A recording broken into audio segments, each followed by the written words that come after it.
んばんは。こんばんは。なるさん。またマイク入って。こんばんは。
うん。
あ、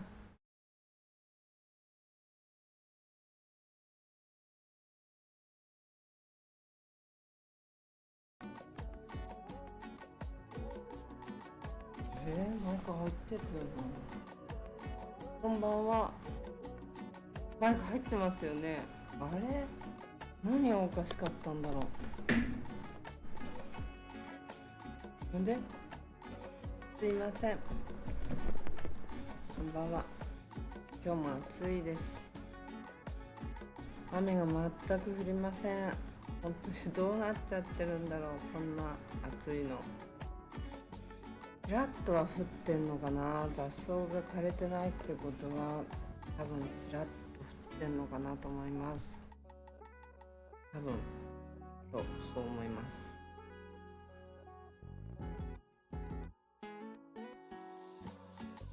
暑い。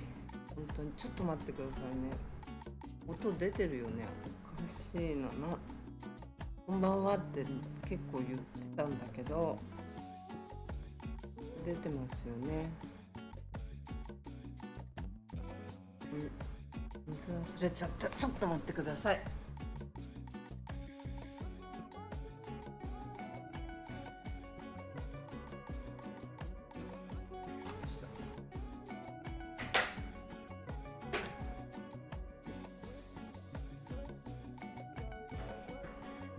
出てるよね。大丈夫だよね。なんとか言って。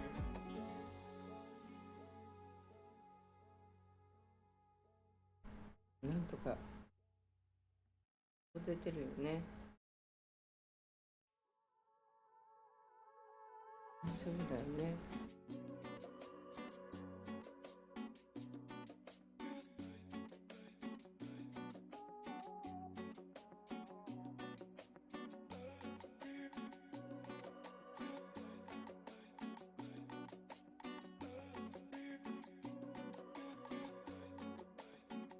待ってね。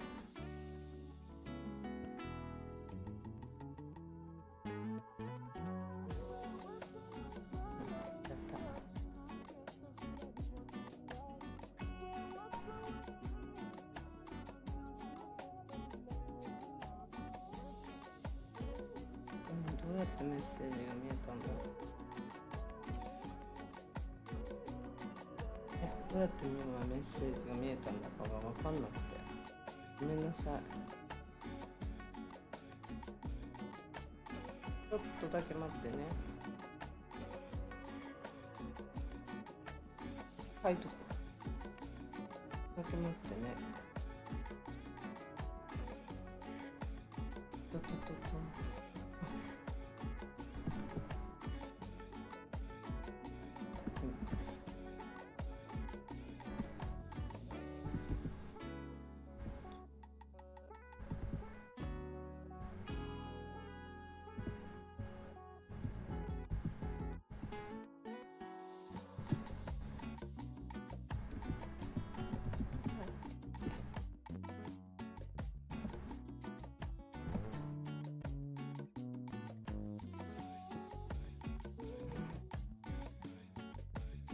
とね、どこにメッセージが来たかなんか分かんなくなっちゃう。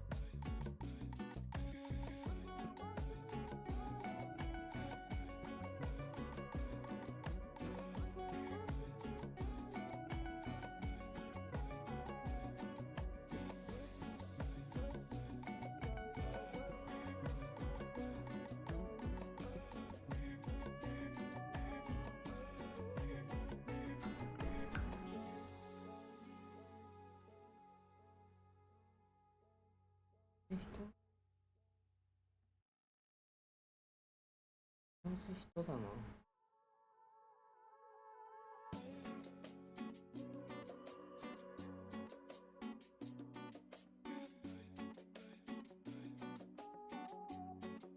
すいません、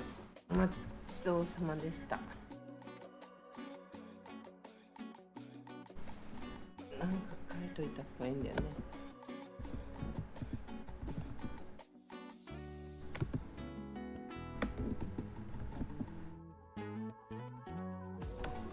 これだな。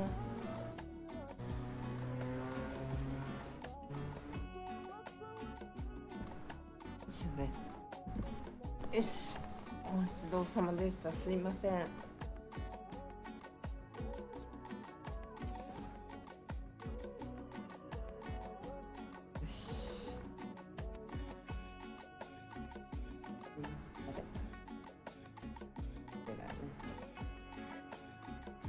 し、なんとまともに始められたことがなくてすいません。お待たせしました。今日も暑いですね、本当に。本当にね、ずっと雨降んないんですよ。どっかで降ってるのかもしれないっていうのはあるんですけど、雑草が枯れないから全く雨降ってなかったら雑草も枯れていくと思うんですけど、まだ全然枯れる気配がないので生き生きとしてるから、これはね、知らない間にパラパラってパラパラっていうね雨が降ってるんだと思うんですよ。となんかね乾燥して、でもね家の中はやっぱり乾燥してるかなって思いますね。エアコンもかけるから、暑くてもエアコンなければちょっと耐えられない状態の暑さなんで、エアコンかけちゃうからかなりね乾燥しててまずいですね本当に。テラスに水打ちって言ったかな、なんかこう水打ちをして水をまいて部屋を冷やす努力をしてみたんですけどね、窓ガラスとかにね水まいて、全くなんかこんなの効かない状態ですね。でとんでもないですね。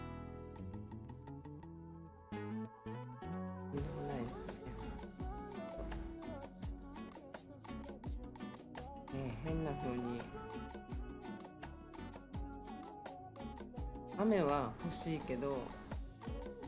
台風は絶対いらないから勘弁してほしいんで、台風が来るよりは晴れてた方がいいけど、この晴れがずっと続くとね水温が上がっちゃってこういうことになったりするでしょう。だから今のうちに冷やしに来てほしい。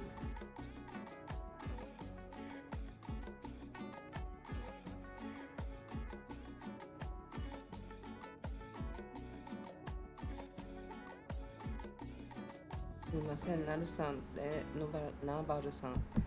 全然音出てなかったのかな。私音出てたんだけど、出てるっていうかマイクオンに入ってるんですよ。で多分普通に喋ってたと思うんですけど、それでも全然通じてなかったのかな。ごめんなさい、すいませんね。何かがおかしいよね。そこに普通に入ってるんだけどね、オンになってるマイクが。待ちましたよ、すいません、ありがとうございます。ほんとね、今日の新聞でね、これねちょっと待ってね、なんか動き出したみたいですね。っていうか知事がノーと言ったものを OK やろうっつって OK でしょって言って、結局はテニャンの地元、あそこのテニャンのねあそこどのくらいいるのかな、数百人ぐらいしかいないんじゃないかな。でそのローカル法だよね結局は。で不思議なのがサイパンに住んでる人で、サイパンに住んでる方の人の議員さんが OK っていう方に手を入れちゃったから、結局成功しちゃったんだよね。覆されちゃったのが、これがもしかしたらこういうシナリオがもう書かれてたっていう可能性は絶対にあると思うんで、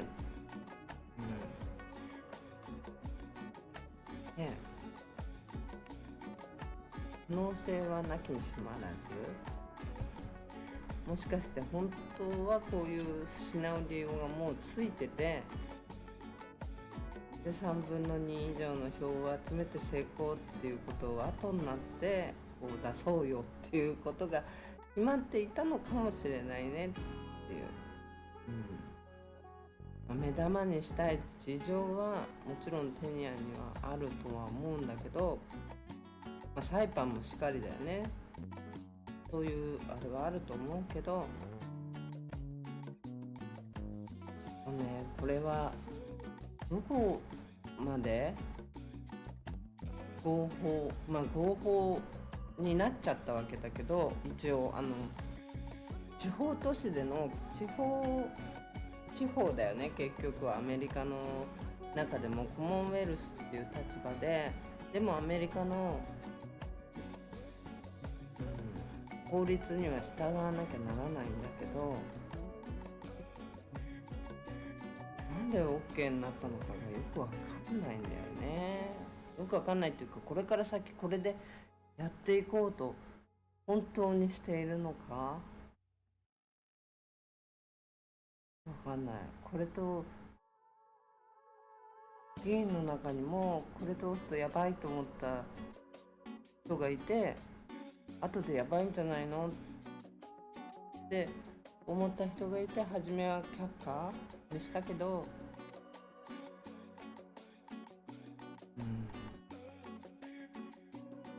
道徳的にはさ、結局サイパンとケニアもちろん CNMI が財政危機っていうのはあるから、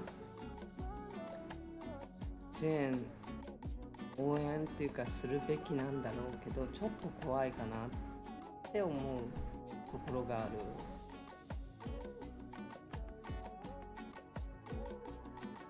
儲ける話にはね、みんな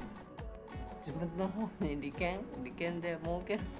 チャンスっていうところにはね、賛成を集めやすいから、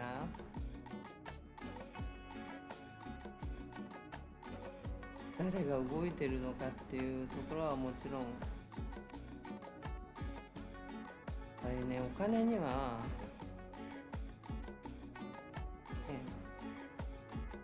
これね、なんで OK になったのかが本当不思議で、日本でもそうじゃない？裏ではお金と票の力が働いてて、それで OK になっちゃったっていう、日本でもそういうことがいっぱいあるから、なんだっけ、森かけ問題だっけ、ああいうような状態もあるので、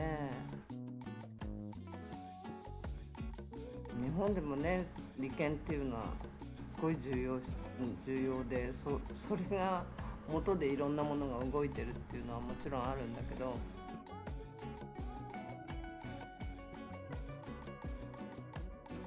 ちょっとね、大企業や投資家に有利な制度はスルって通っちゃうっていうのがね、これ本当にどっかの国っていうかね、日本でもそういうのが本当にあるから、まさにミニチュア版がここで今起きてる感じなんだけど、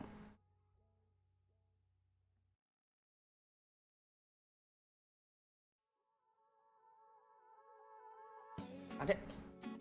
ちょっと待ってくださいね、ごめんなさい、戻ります。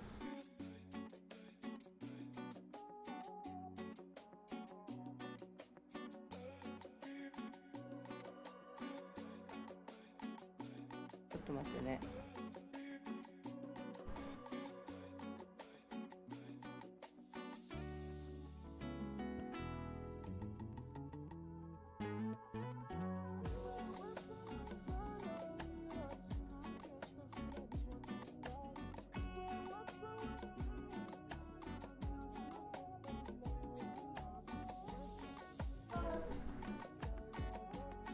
ちょっと待って、ねえねえ、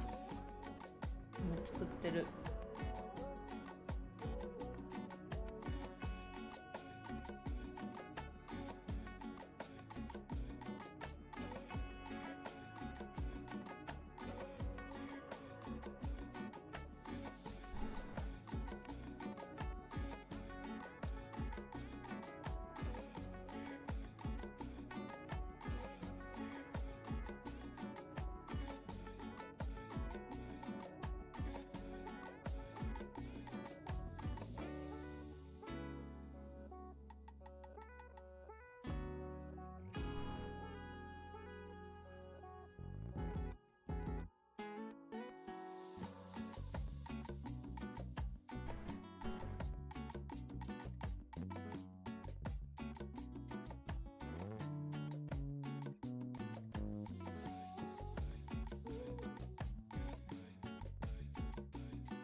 いしょ。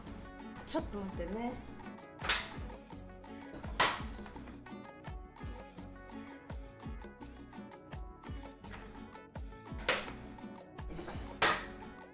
水持ってきました。水忘れちゃってちょっと今水持ってきました。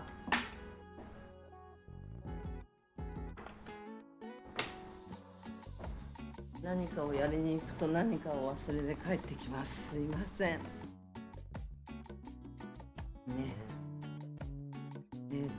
なんだっけ、どこまで話したんだっけ。もう一回初めから話す。まあね、テニャンで最近可決されたんやにゃ。ダメちょっと待ってください。ダメテニャダメ、ここ降りてダメテニャ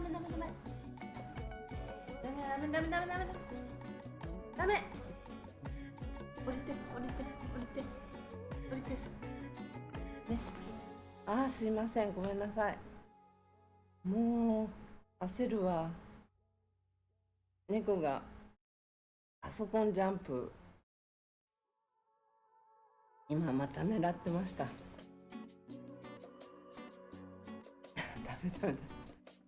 ダメあの絵なんですよ、本当に危なくて。今ね、やっと今日ね、昨日お友達がキャットフードを、私のうちのニャニャが食べてたキャットフードをお友達がたまたま持ってて、それをくれるって言ってもらってきて、やっと食べるようになってくれて、ご飯を。もうありがたい。なんかやっとね、ちょっと心が落ち着いた。あれでずっと食べてくれなかったらどうしようかと本当に思ってたんで、もう9日か10日ぐらい食べてなかったんで、具合悪くなっちゃうんじゃないかと思ってて、それがすごい心配だったんだけど、友達が同じの持ってたんで、売り切れちゃってなかったんでね、やっと食べてくれて、本当に具合悪いんじゃないかって心配したんだけど、食べてますね、今日は。なんか恐る恐るのような感じなんだけど、食べてくれてるんでよかったと思って、ほっとしました。具合悪くなってね、病院でも連れて行かなきゃなんないことになっちゃったら本当大変になっちゃうから、その前に食べてくれて本当によかった。元気でいてくれて本当によかったっていう感じです。そうで、テニャンでね、最近可決されたオンラインカジノの法案ね、ステーブルコインとOK になっちゃったからね、びっくりなんだけど、地方政府による公式の公認のステーブルコインとか、これは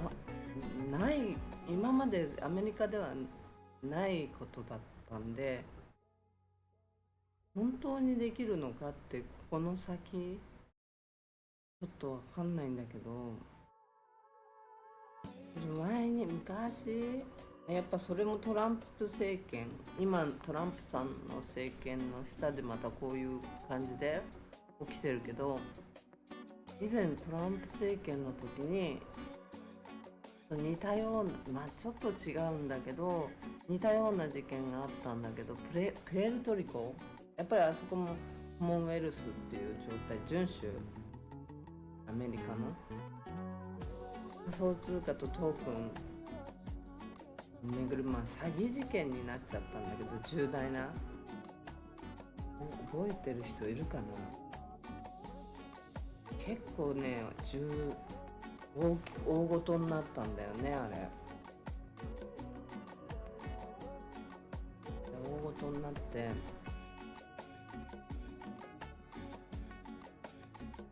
どういう事件だったっけな。大きなステーブルコインを勝手に発行するようになっちゃって、政府じゃないんだけど民間が発行して、大きな詐欺になって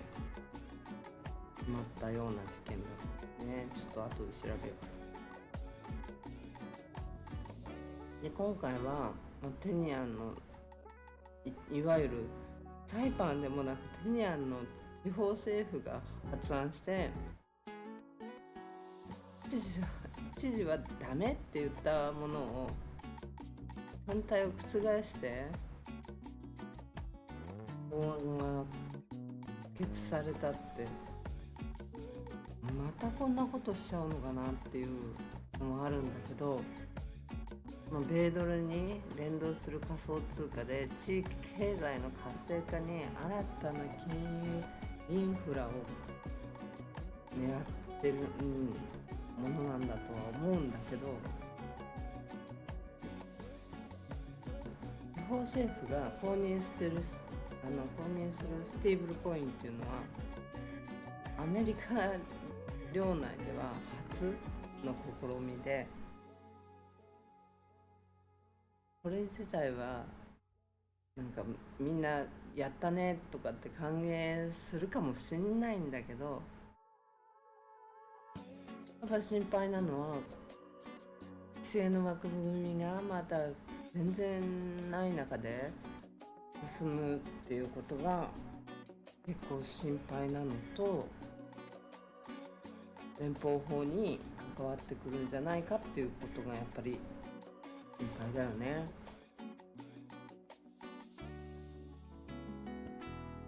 でステーブルコインもそうなんだけど、オンラインカジノもギャンブルが地方政府の法案で通っちゃったっていうのがまた初めて、すごいんだよね。ステーブルコインと連動してオンラインカジノ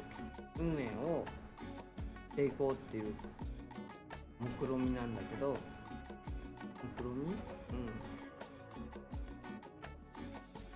地域のね新たな収入源になると期待されてはいるけど、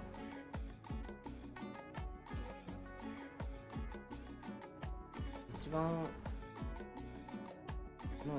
どこまで言っていいのかねこれってね。資金洗浄とか犯罪に使われるリスクが高いことがやっぱアメリカとか本土でも知られてて、ほらなんだっけ、ベイちゃんあの辺のところもオンラインカジノかなんかで始まったでしょ。やっぱりそういう結構問題があったりするんだよね。でね、このプロジェクトにはアメリカの元テレビタレントの人が関わってて、結構仮想通貨の業界では著名人らしいのよ。表向きはね、自由主義や分散型社会の理想を掲げてる人で、新興金融現場では裏でさまざまな利権や思惑も絡んでるでしょ。なんでそんなところにテレビタレントの人がこんな地方政府に、地方の田舎都市に来たのかなっていうのはあるんだよね。結構有名な人らしいから、出てきた。プエルトリコは昔ね、プエルトリコのことをちょっとこれをだからテニアンのカジノが OK になるって言って、プエルトリコの事件がと思ったんだけど、プエルトリコは税制優遇を求める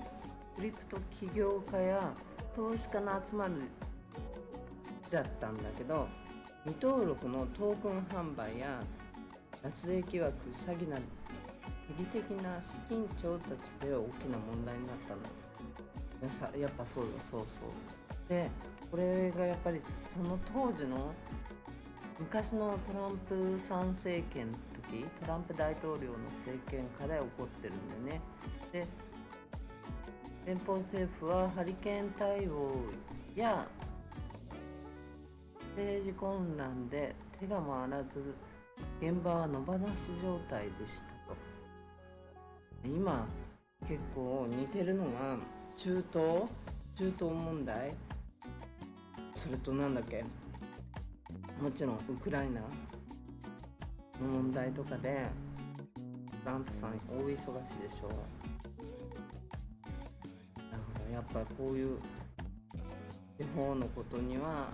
手が回らないのか、もしかしたら薄めで見てる、ゆるーく見てる。昔だからプエルトリコの時もこう薄めで見てた感じなんじゃないかなと思うのね。ゆるで見てた感じで、結構ことが大きくなっちゃったっていう感じ。テニアン自体が経済の規模も本当に小さいと思うの。だって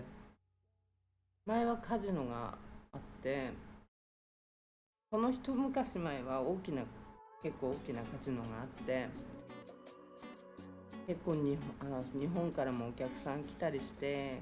テニアンまで飛んでたんだけど、で去年までもあったらしいの、カジノが1年ぐらい。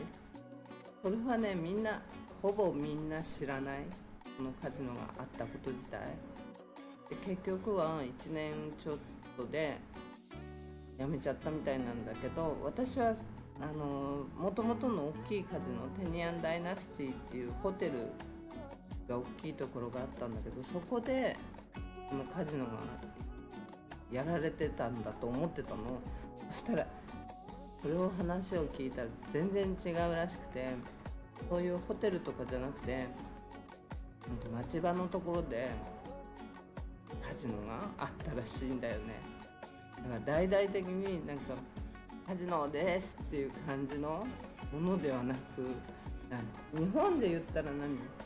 闇カジみたいな感じのところの場所にあったっていう、こんなような状態だったらしいんだよね。でそれで1年ぐらいで売れちゃった。で、中国の人だったらしいんだけど、その人は投資としてサイパンとかテニアンとかロタはね、 CNMI って言ってグリーンカードが普通の本土だと115万ドル出さないとグリーンカードがもらえないんだけど、投資家ビザとして。サイパンとかは85万ドルでもらえるんだよね。もらえるって言っても85万ドルにまたいろんな契約みたいのがついてるんだけど、何十人以上の従業員を2年間以上雇ってないとダメだとか、結局会社が回ってないと下ろしませんよっていうのがアメリカからそういう条件がついてるみたいなんだけど、それでね1年ぐらいで辞めちゃったんで、2年間なってないからもらえない、絶対もらえないんだけど、そういう状況にあったんだよね。でテニアンってほんとサイパンよりも、来たことある人は知ってるだろうけど、サイパンより大きさは大きいのかな、ちっちゃいよね。ちっちゃいと思うんだけど、人も本当に少ないの。200人とか300人のレベルだと思うんだけど、そういう規模の中で行政の監督能力ももちろん限定的で、外部からの資金や影響力は入り込みやすいよね。アメリカの目なんか、中央政府の目なんかほぼほぼ人だかないよね。こんな大きな法案が通ったっていうのはちょっと、島に住んでる人はどういうふうに、まあみんなテニアンの方はみんな喜んでるっていう感じなんだと思うんだけど、サイパンの方はまたって思ってる人もいると思うんだよね。なんか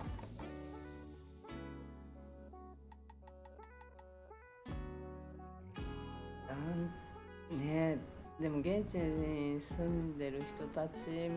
の中でも不安とかなんか疑問は出てる感じではいるよね。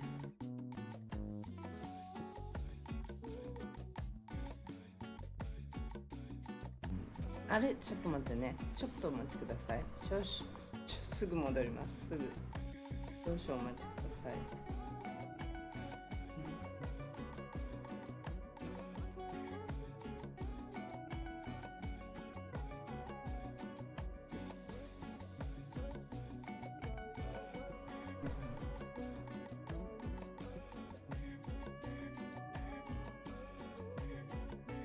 お待ちください。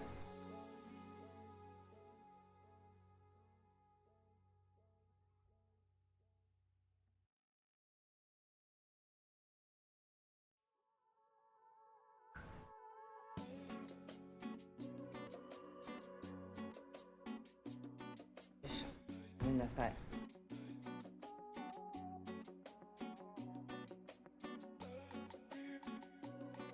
ね、だけど本当にマジでって思うんだけど、合法化って例のない動きだからね。多分日本とか本土の人からすると、まあ日本だと沖縄で決まった感じじゃ違うな。沖縄だとちょっと違う。佐渡島あたりで決まっちゃった感じっていう意味かな。それにちょっと筆頭する感じのところなんですよね。ちょっと待ってください。少々お待ちください。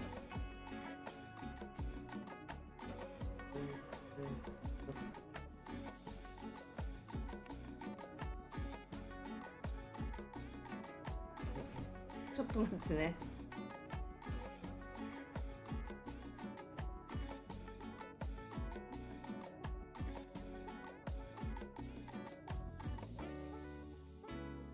ごめんなさい。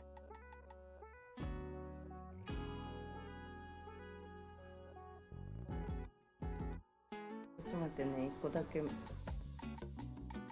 ールの返事を返したいんです。すいません。少々お待ちください。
待ってね。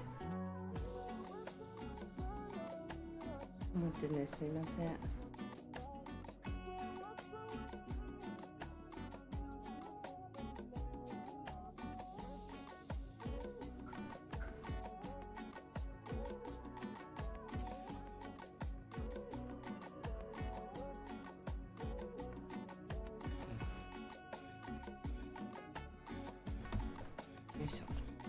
すいません。申し訳ない。バタバタしてます。ごめんなさい。でね、これね、かなりね、大きなことだと思うの。佐渡島あたりの地方議員の人がこれを、まただ。ちょっと待ってね、ちょっと待ってね。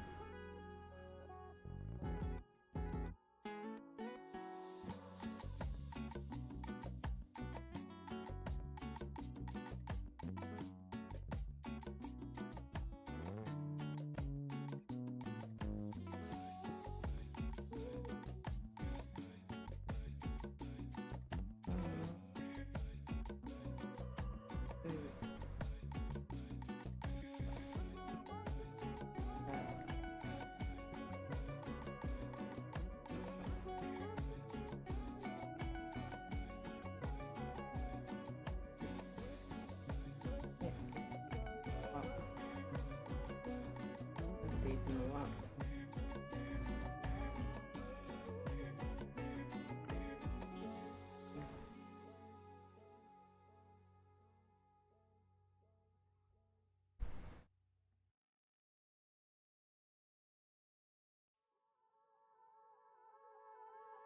で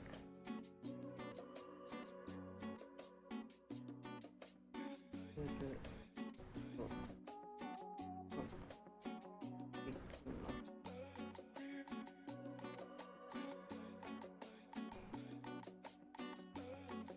ちょっと待ってね、すいません。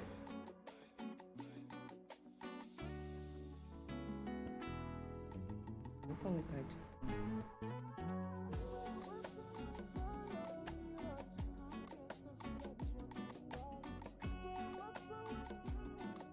少々お待ちください。すいません。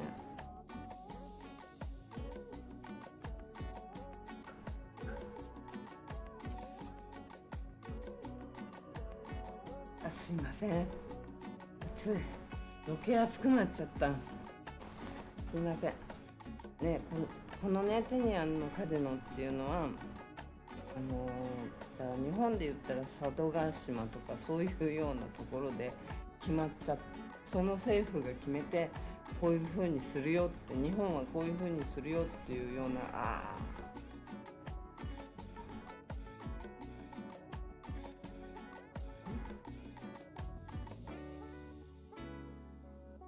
ちょっと待ってくださいね。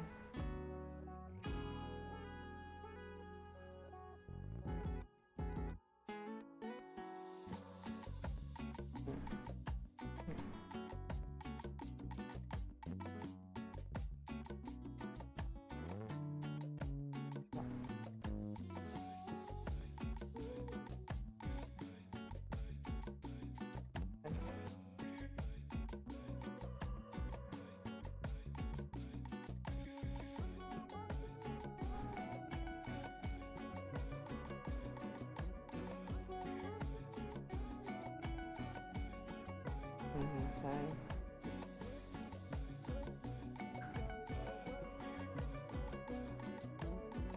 すいません、お待たせしました。で、どこまで話すか。佐渡島で決まっちゃったことをこれからやりますよっていう感じのことを日本全体に言ってるようなものなんだけど、でステーブルコインって何っていう話なんだけど、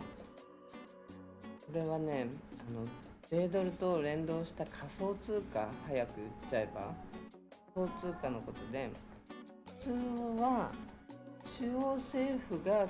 関わるけど、これテニアンの地方政府が、自分で認めちゃったっていう感じ。早く言えばね、そういう感じの、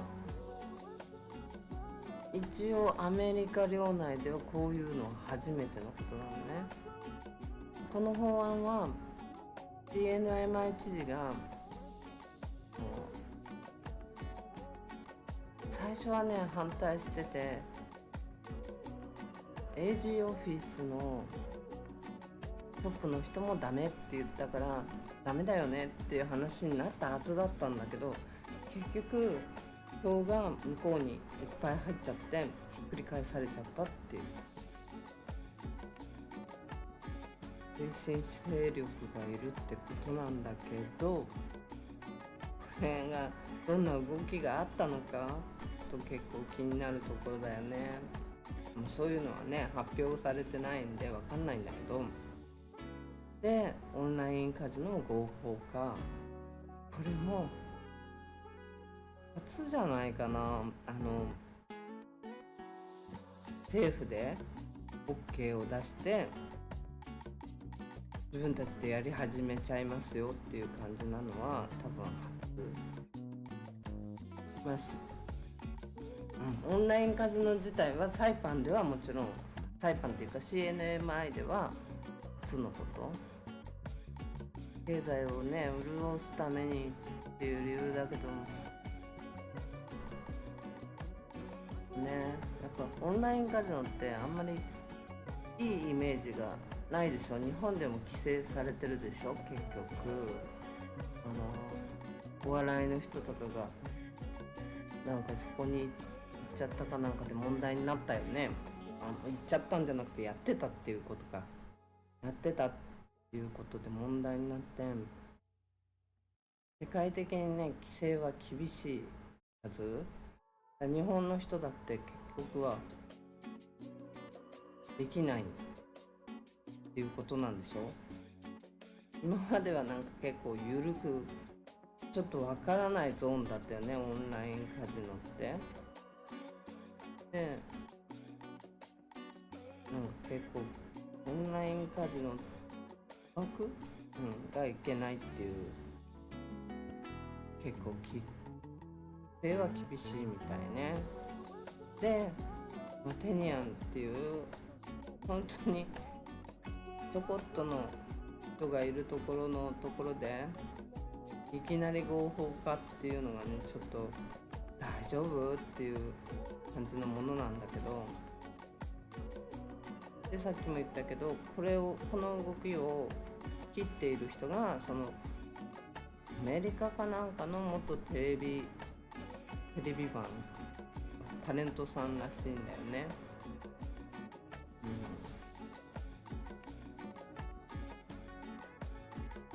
結構こういうテレビマンの人とか有名な人が動くと何が起こるかわからないようなゆるい政治体制だから、あの辺はまあサイパンもそうなんだけど、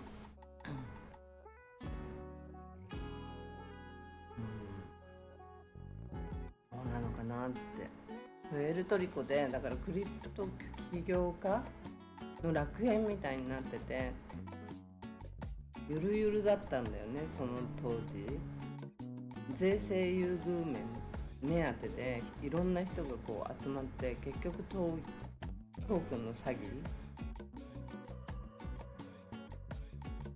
で大きな問題になっちゃって、あ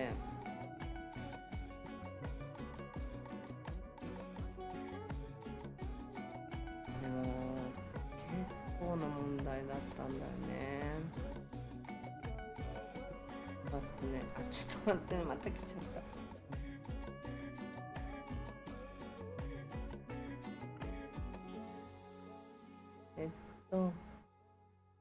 ちょっと待ってね、メールを一つだけ、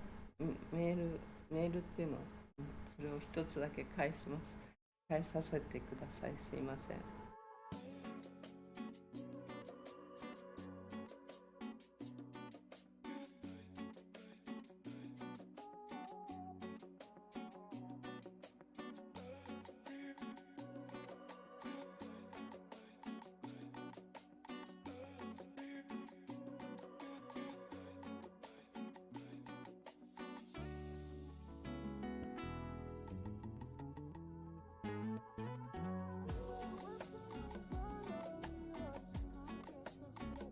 ちょっと待ってね。すいません。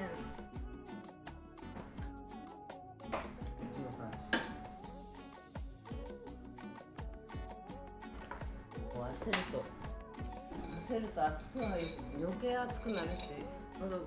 喉は乾くし。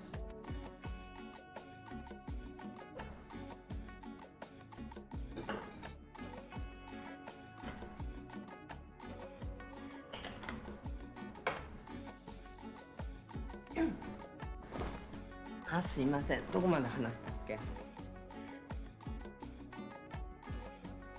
どこまでどうしたっけ？話したっけ？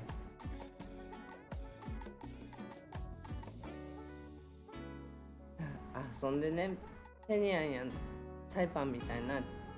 まあ一応アメリカなんだけど、小さい島で法案を通して大きなお金や関係者の同意がセットじゃないとなかなか無理だと思うんだよね。今回の法案もある意味で通せるようにした人たちがいたんだと思うんだよね。でその中の一人だの動いてる人がどこで動いてるのかな、この人が元タレントさんっていう人らしいんだけど、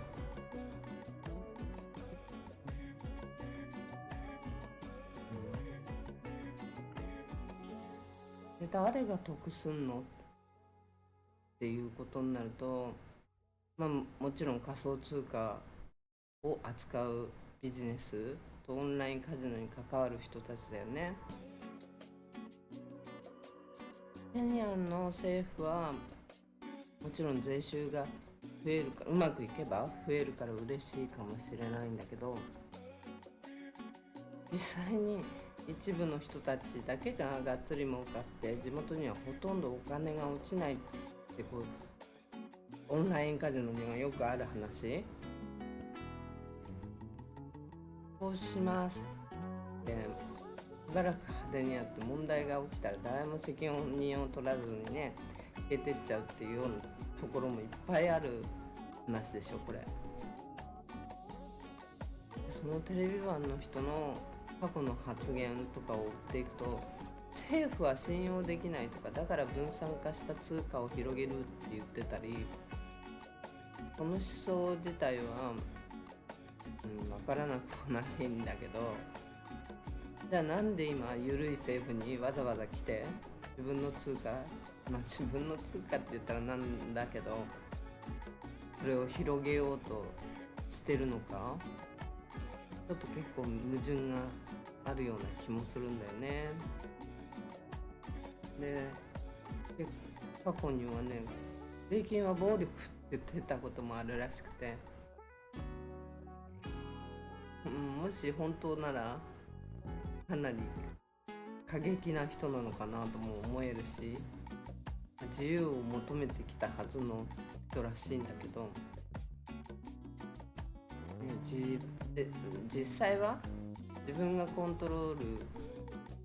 できるような場所を探してたのかなとも思うし、そんなオチだったらまず笑えないんだけどね。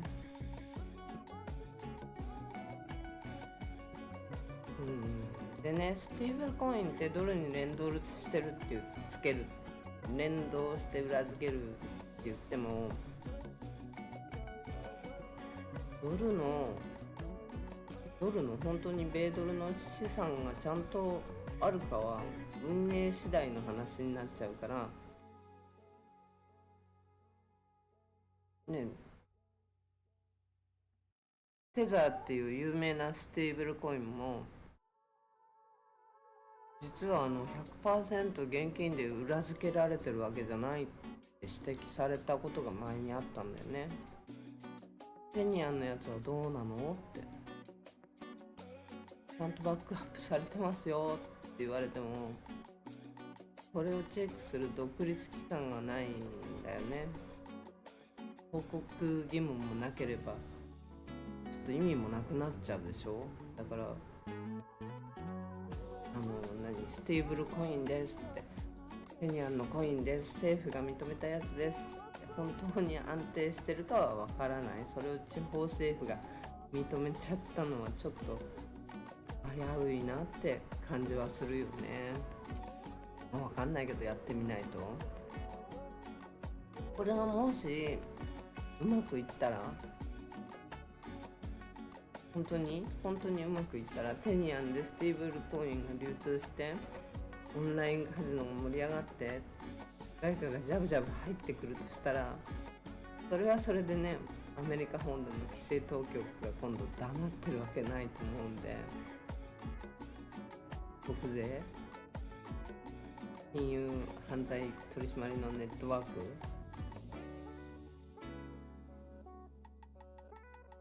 天井資金の温床って見なされたら一気に締め付けられちゃう可能性があるから、一時的に盛り上がったとしても長期的に見て安定しない可能性が高いっていう可能性があるって感じかな。ここだよね、本当にジャブジャブ儲かる前にこれ違反してるからって言われちゃったら、本土に言われちゃったら、結局のところ何もできなくなるどころか、ね、ちょっとどうなのかなって。でいつもこういう流れで結局一番損するのは誰かっていうと、よく分かんないまま「あ、よかったね」なんて言って、そういうコインができるんだ、儲かるんだ、この地域はなんて言って、よくわからないで同意しちゃった地元の人だったりするんだよね。地元が盛り上がるけど仕事ができるらしいって思われて関わって、結局は税金は増えたけど収入は増えないとか、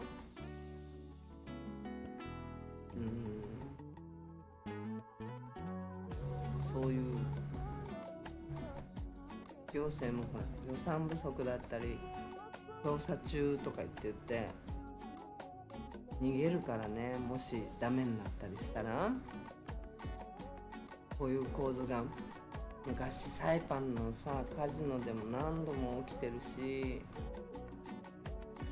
いろんなところで見てきてるから、みんな逃げちゃうからね。結局僕わかんないからとか言って、あっちの管轄だからとか言って、何の件でも結構そう。これは例えばこっち側からしたらポリスっていうのは一つじゃない、警察っていうのは一つなのに、あっちの部署だからこっちの部署だからとか言って、結局なんだかわかんないような状態にされて、もうああいうのが一番だから、関わっちゃったりした人の方が、関わっていてもし失敗した時には、だからそういう人、普通の人、一般の人で行政の下で働いてたような人の方が一番被害を被るよね。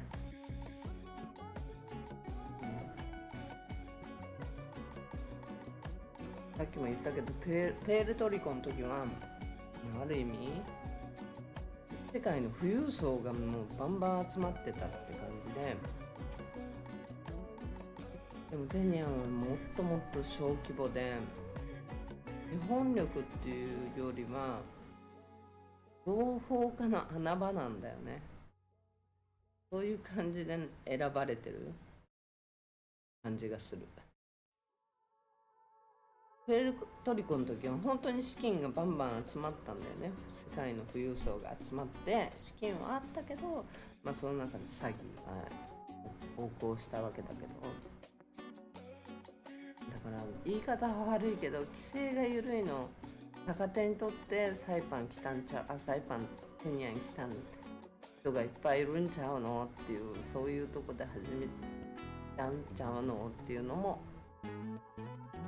あるね。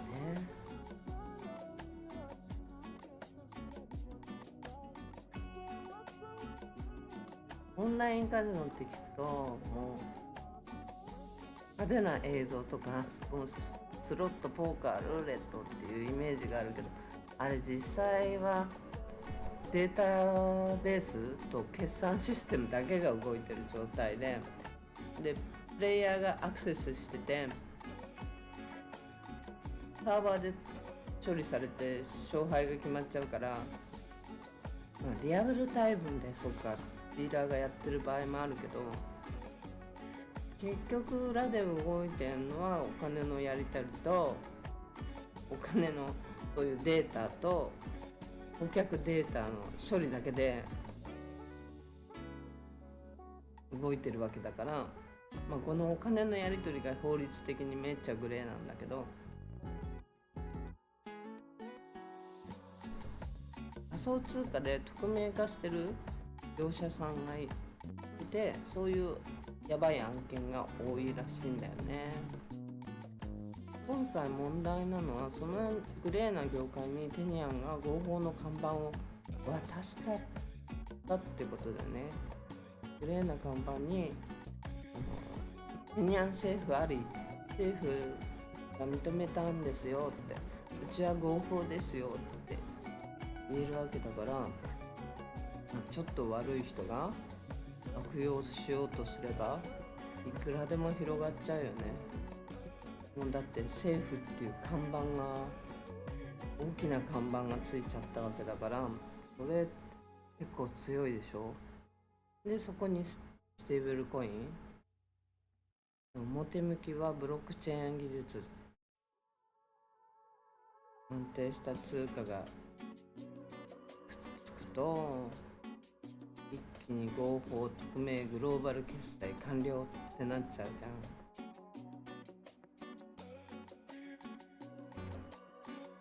陰線上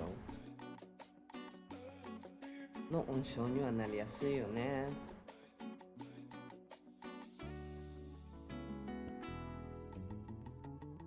うねさんこんばんは。いつもありがとうございます。プエルトリコはビットコインの国になってますよね。そうそうそうそう。こんばんはって、こんばんは。いつもありがとうございます。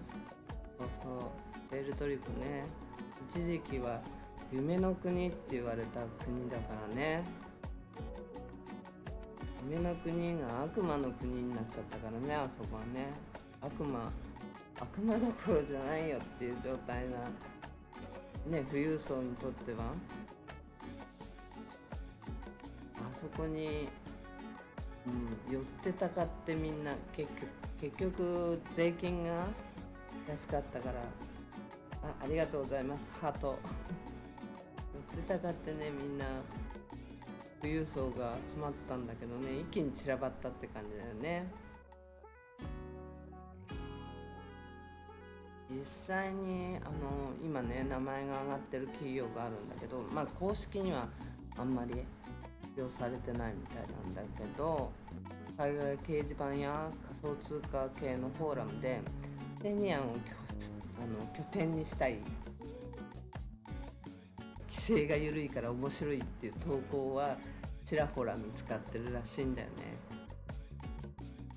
スタートアップ系の仮想通貨の決算会社とか EU やアジアで問題を起こしたある業者もいるらしいよ。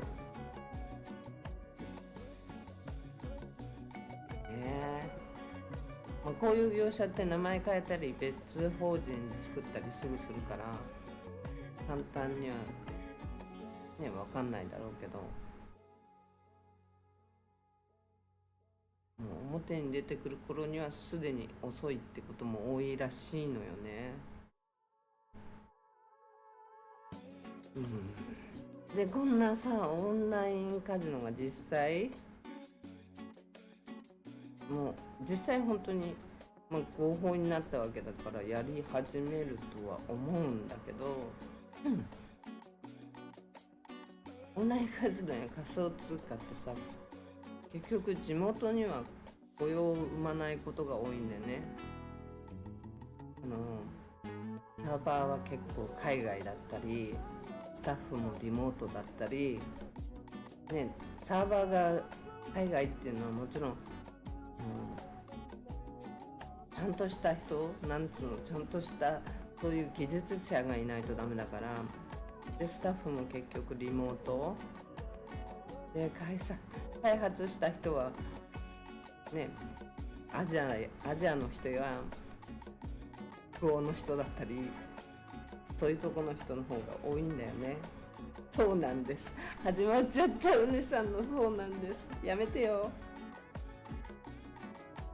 やめてよ。ほらまたやる。ダメだって。だからダメそうなんですやめなさいって。そうなんですわ本当結構ね、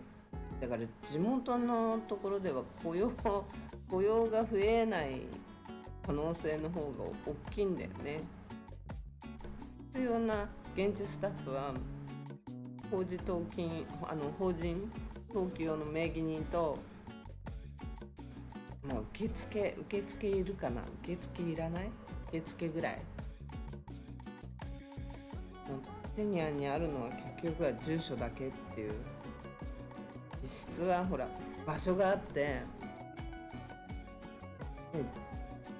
どこでもできるビジネスなんだよね本当は。法律が今回はだからテニアンで法律が合法化っていうことだから、そこに会社がありますよっていう体でやるだろうけど、もうそこではね多分雇用は生まれないだろうなって。あとはだってコンピューターの中だけでしょ、全部。全てがコンピューターの中だけで、サーバーだけで終わってしまうし、ね、アマゾンとか eBay のなんだっけ、困ったちゃん係なんて言うんだっけ、あれ、お客様サービスセンターみたいに結局チャットとかで対応するだけだろうから、あれみんなリモートでしょ。結構中国の人も多いし、ああいう仕事ってどこから見つけるんだろうって本当思うよね。ああいうのやりたいよね。結局日本人が日本語でアクセスしてもGoogle 翻訳みたいので英語になって、それを英語で打って日本語でパンって返してくる状態だから、結構きつい日本語が返ってきたりね、何言ってんだこの人っていうような日本語が返ってきたりするでしょ。あれ知らないかな。 eBay のアメリカなんか特にそう。本当にもう何言っちゃってんだろこの人っていうような日本語が返ってくるんだよね。でみんなリモートのスタッフだからだよね。お家とかでお家のまんま働いてるから、電話とかすると後ろで子供がギャンギャン泣いてたりお客様相談室で子供が泣いてるのはちょっとよろしくないかと思うよね。だいたいだってお客様相談室に電話するような人は困ってたりなんかする人なんだから、ここで子供泣いてたら余計イライラするとかなんとかっていうことになりかねないでしょ。ちゃんとねって思うよね、ああいうのね。とにかく一番リスクを背負わせられるのは、何か問題あった時にね背負わせられるのはもう地元の人だよね。サイパンではもうどうなんだろう、あんまりこういうテニアンで始まるんだよとかって盛り上がってるっていうのは聞かないよね。結構冷めた目線の人が多くて、またやってんでしょとか、でもテニアンの方ではこれで復興できるとか税収が上がる注目されてる、そういう期待があるみたいだけど、この温度差結構やばくね。なるほどって、今度なるほど攻撃やめてね、うねさん。なるほど、なるほど。聞いてる？ね、もうすでにノリノリで話が進んでるから止められないよね。まあ、でもそんな空気が過去にも何度もあったことは、長くサイパンとかテニアンに携わってるような人とかには多分通じるかなって感じ。大体が合法っていう看板って魔法の言葉だよね。その裏には大体規制がまだ追いついてない、想定されてない新しいビジネスだから野放しみたいな、そういう意味が含まれてるんだと思うんだけど、認められてるイコール安全ではないよね。特に規制が緩いこういう地域では合法にしたけど管理できてないってケースの方が多いと思うから、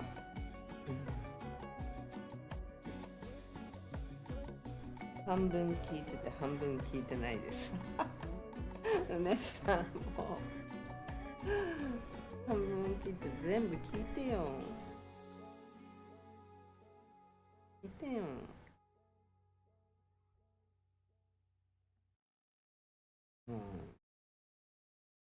ね、でもね、合法っていう魔法の言葉が得られてるからね、どうよって感じ。なるさん聞いてます、ありがとう。優しいね。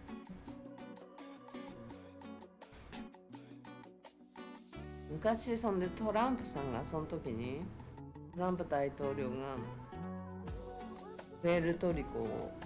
に行った時ね、紙タオルをパッて投げたって話あったの覚えてるかな。当時は災害対策がひどいって批判されてて、あれって地元の状況を軽視したなんか象徴的なシーンとして今でも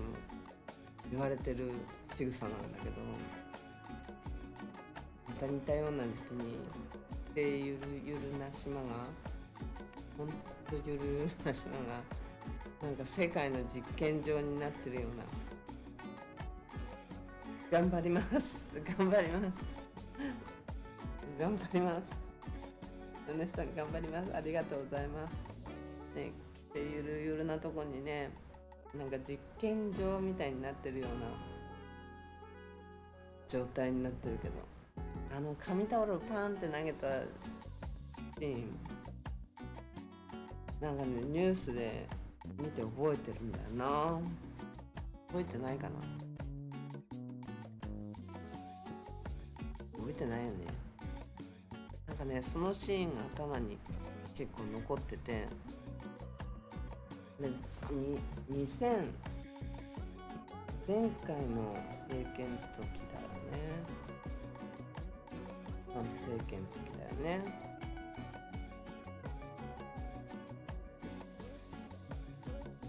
まあね、サイパンはとにかく一番重要なのはアメリカ連邦政府がどう見るか重要だよね。北マリアナは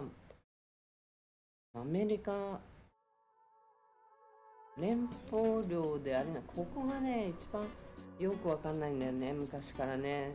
連邦領であってコモンウェルス、連邦領でありながらコモンウェルス、自治が強いサイパンの知事の鶴の一声でいろんなことが決まる。まあ今回は覆されちゃったんだけど、まあ、でも自治が強いからこそ今回テニアンの独自の仮想通貨カジノ合法化みたいな動きが出てきたわけでしょ。も問題視した瞬間に話は全く変わっちゃうんだよね。過去にもほら、前にもサイパンのカジノで中国系企業のマネーロンが出た時、労働ビザの乱用が問題になった時、その時も CW バンってねなったし、郵便や税制が悪用されたんだよね、確かね。昔そういう時の事案で連邦と FBI の司法省とかが直接動いたこともあるらしい。州レベルじゃ止められない連邦の手が伸びてくる可能性はまたあるよね。まあ過去にも何度もあったことだから、まあ大きいもんね、みんなこうバーンバーンってこう、前のカジノの時だって相当なあれで来たもんね。相当量だったと思うか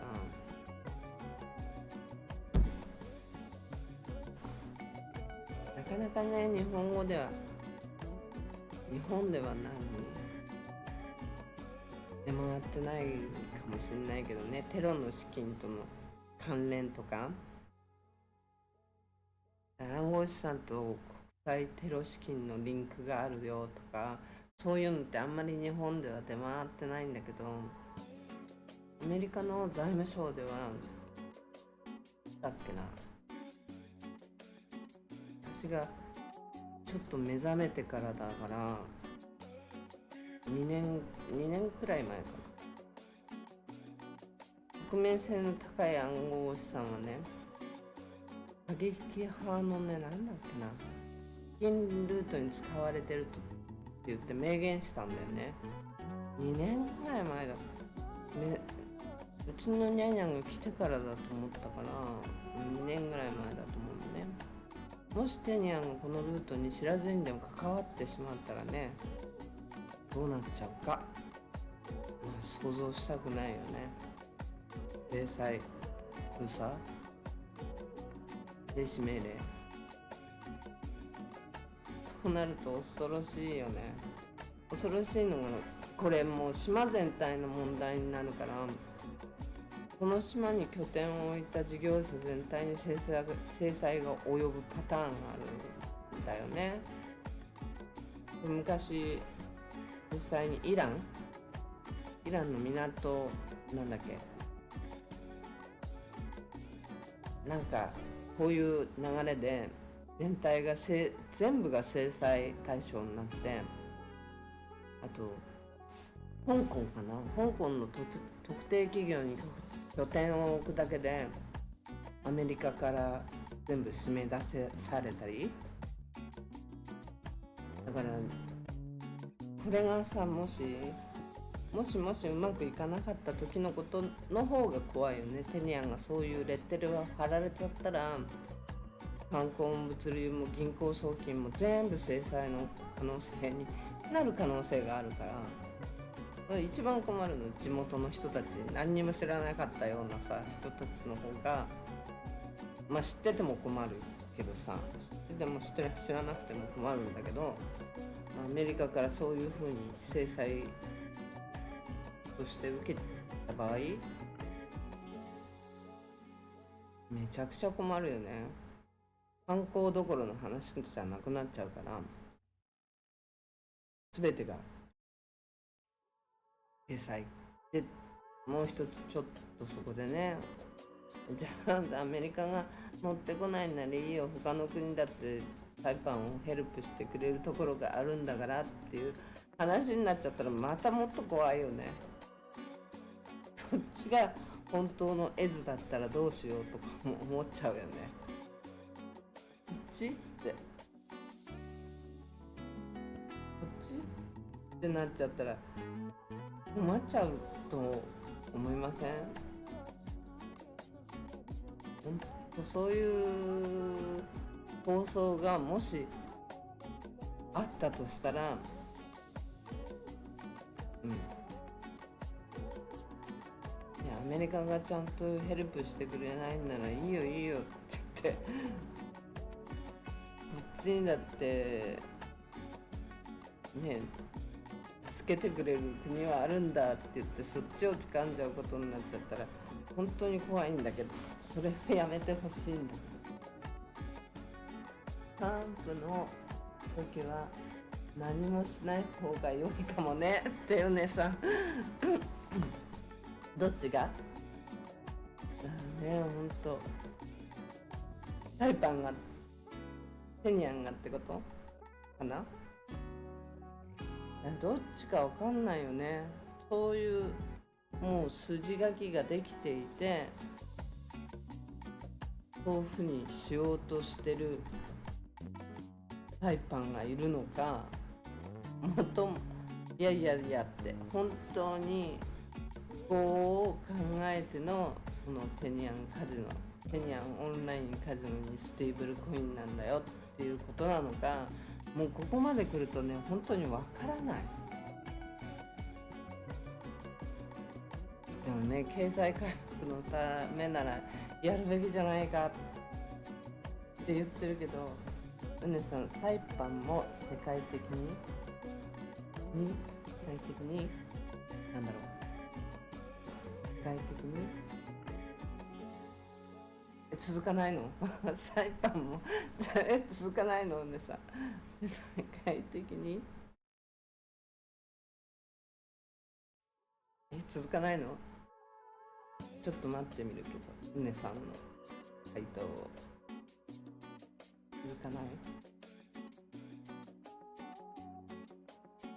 続かないね、本当に経済回復のためにならやるべきじゃないですかって声はもちろん気持ちもわかるし、実際テニアンもサイパンももう長年ねまともな産業が育ってない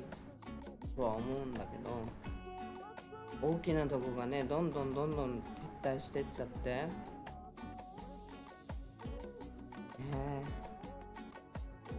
もちろん観光もパッとしない、農業は小規模、カジノは爆発的に失敗だもんね。サイパンも世界的に動かない方がって姉さんね、姉さんの大好きなサイパン、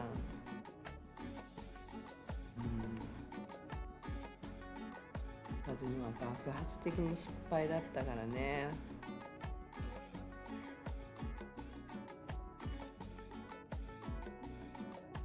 仮想通貨はカジノ、オンラインカジノ儲けようって流れはある意味最後の賭けかもしれないけど、いやって感じだよね。そんなだ最後の賭けがどっちの絵図を引いてるのかがよくわかんないんだよね。失敗した時のダメージがでかすぎるような気がするんだけど、これさ、ちょっとやってみてダメだったらやめればいいじゃんっていうところじゃ済まない話だもんね。連邦が絡んでくるから、ちょっとやってみたら連邦に目つけられちゃったからちょっと制裁されちゃったっていうのじゃ困っちゃうもんね。だから制裁がそこの地域だけで済むんならまだこのねテニアンだけで済むとかならまだとか言っちゃいけないのかもしれないけど、まだ救えるけど、サイパン止まっちゃったら本当大変なことになっちゃうじゃん。だっ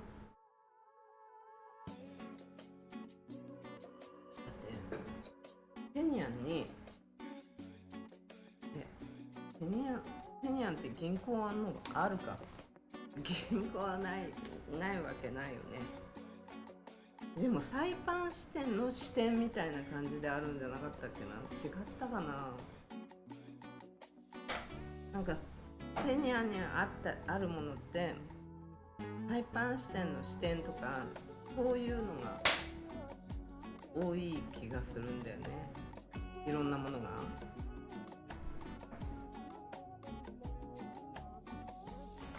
ほらそういうとこがもしかで関与したりしちゃってるたりすると大元のうねさん、マウイみたいにはなりたくないよね。マウイなんだっけ、マウイなんだっけ、うねさん、マウイ何あったっけ、マウイ何あった、マウイは山火事、とにかくこう、マウイなんかあったっけ、ちょっと固まっちゃったな。マウイなんかあったっけ、マウイなんかあったっけ、マウイ、とにかくね、テニアンがやったことだからって言ってテニアンだけに収まるとか、テニアンの中でも議員さんがそれを選んだことだから議員さんがもうまあだから成功した時だけ乗るよっていうんじゃまた変なのかもしんないけど、成功した時だけ、まあみんなそうだと思うんだよね。サイパンにいるような人だって起業家は特にで、そのテニアンの分かんないようなものでサイパンのねビジネスまで止まっちゃったりしたらちょっと怖いよね。投資家目線で見てどうかっていう感じだよね。あとはテニアに法人を登記して合法的にオンラインカジノを展開ちょっとね、あんまり考えられないんだよな。投資家目線から夢あるんじゃないってちょっとは思うかもしれないんだけどね、独自のステーブルコインを発行してドルと紐付けして島の法律を盾にして税金も抑えるよって言われてるわけでしょ今。これだけ聞くと夢あるじゃんって感じで夢の国ってまたなりそうなんだけど、ちょっとね冷静に考えるとね、やっぱりカジノライセンスの信用性が低い。島の中で決めちゃったことが全部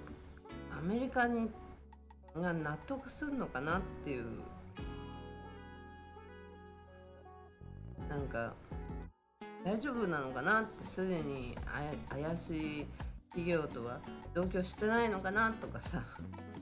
そういうのは考えちゃうよね。投資先としてはかなりハイリスク、反アメリカみたいのがあるから。どこに？サイパンに反アメリカみたいのがサイパンの中にある？お姉さんどこにある？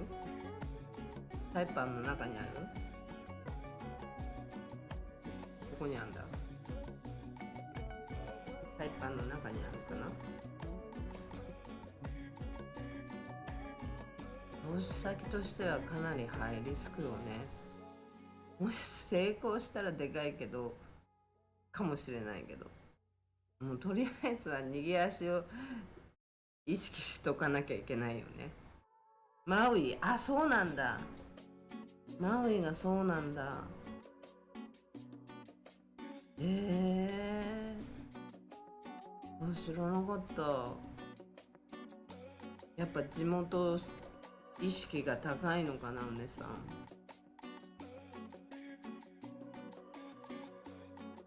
だろう。なんかハワイにもやっぱ地元意識が高いところが場所があるっていうような話は昔聞いたことあるけど、サイパンもそういうところはあるけどね。マウイの先住民たち、や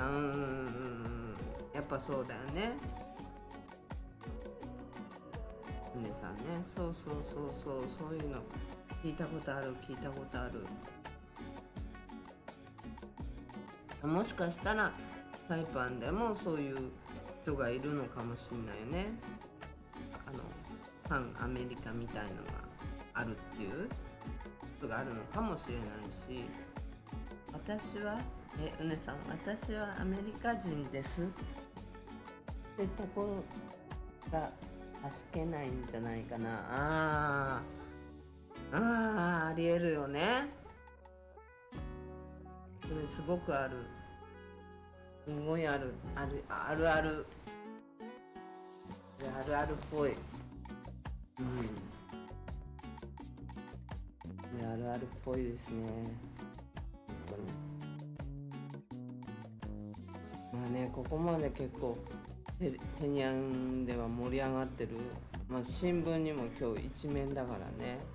一面ダウン。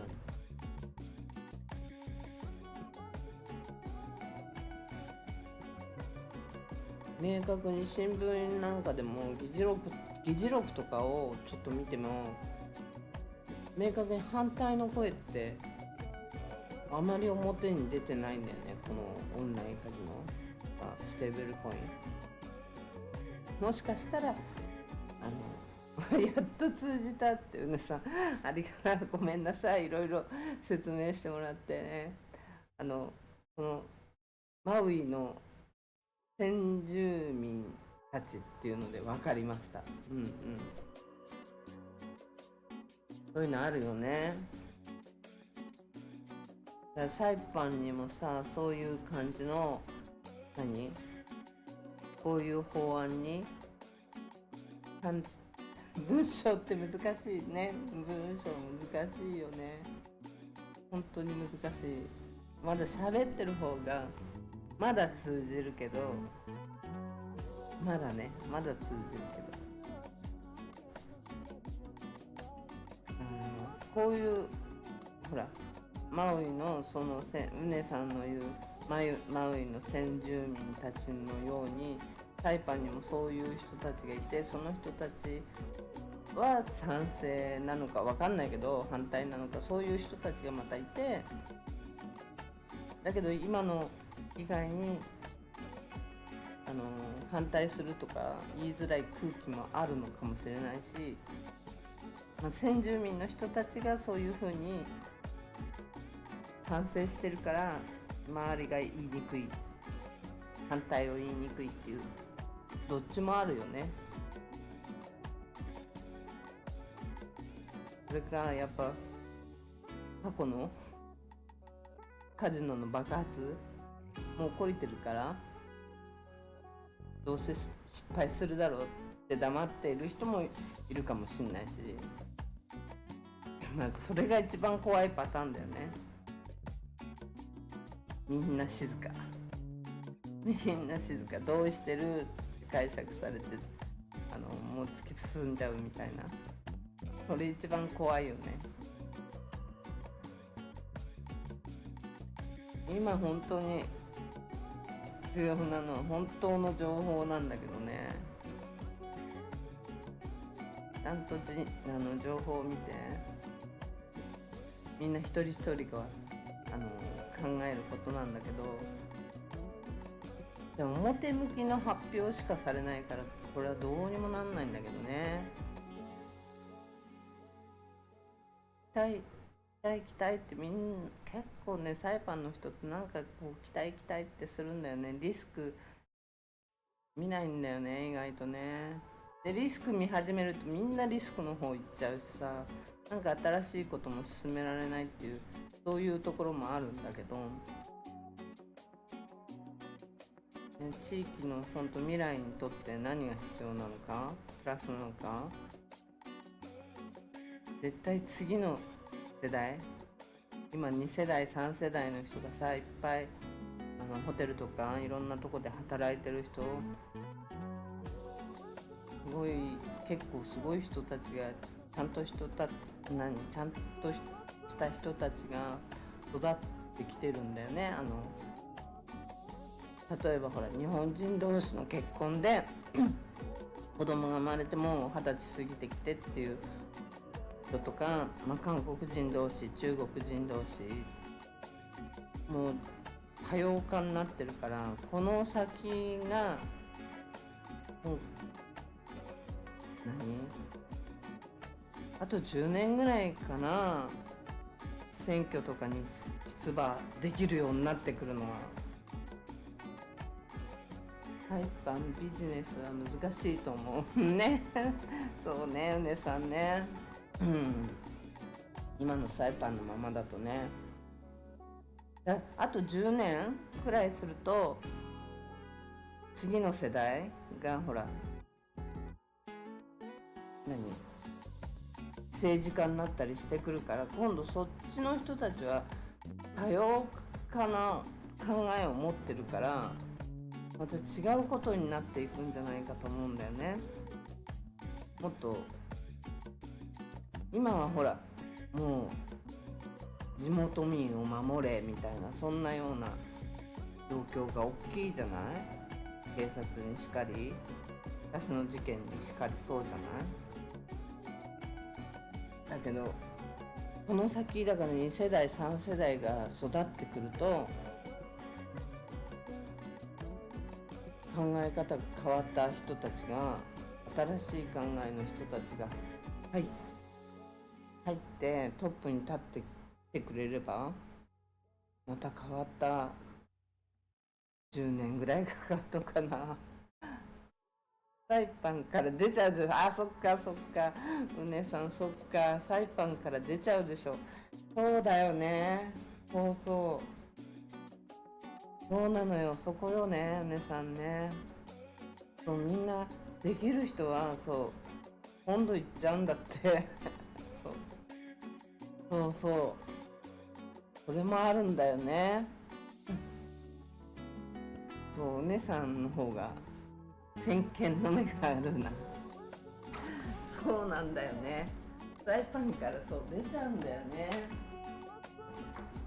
そこ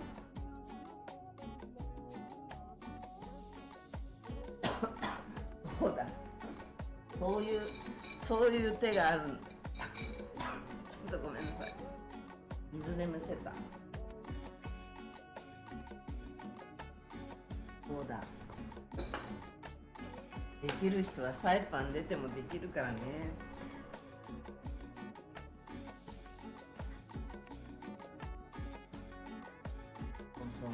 で、長い間出過ぎちゃってエリートになって帰ってきちゃうと、またわけわかんないんだよね、そういう人が。ほんとちょっとわけわかんない状態になっちゃうから、それもそれで困るんだよねもうちょっとエリートになって帰ってくると、結局島のことを分からず我が強くなって、その辺でガバッといってしまうっていうのがあったり、貧乏人の気持ちを分からないっていう感じで突き進めてっちゃって、また外れみたいなことがあるから、それはそれで困っちゃうんだけど、サイパンから出ちゃうのが困っちゃうんだよね、できる人がね。でも出ないとまた分かんないっていうのもあるからね。出ないと分かんないもんね。この島だけにいたんじゃん。なたなるさん、そうなんですそこそうなんですっていうとこ2人とも違うくない？ほんとさ、昔から言われてるけど、船の上に城を建てるなって言われてるけどね、見た目は立派でも土台がグラグラだったらいずれ崩れちゃうよって、私のようなもんだよね、本当にね。そういう感じにサイパンとジェニアンがなってほしくないよね。テニアンが今建てようとしてるのは城なのか蜃気楼なのか、ね、未来になってあの時ちゃんと見ておけばよかったってことにならないようにねしなきゃいけないんだけど、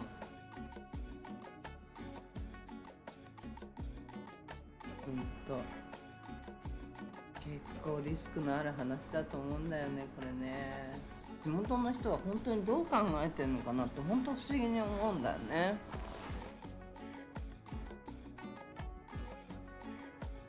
過去のサイパンのカジノ問題の時にそっくりな流れがあるんだよね。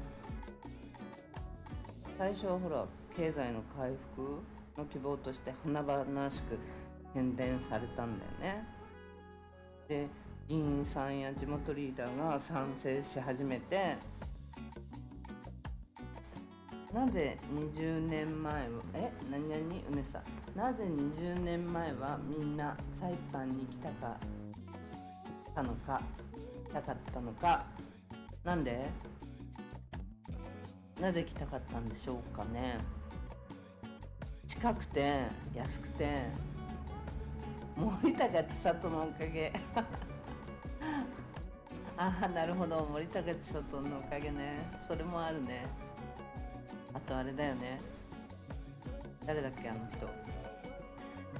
原田知世の彼女が水着に着替えたら、あれのおかげもあるでしょう。あれでダイビングがバーンと爆発的に人気が出たでしょ。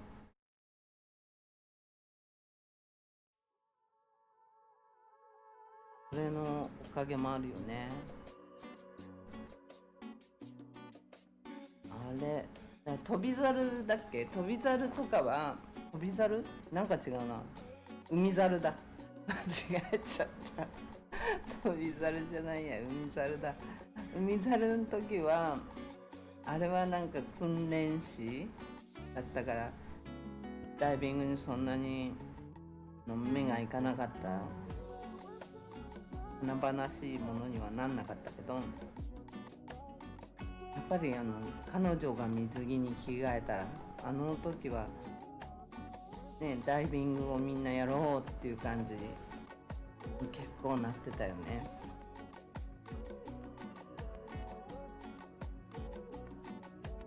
そう思いません？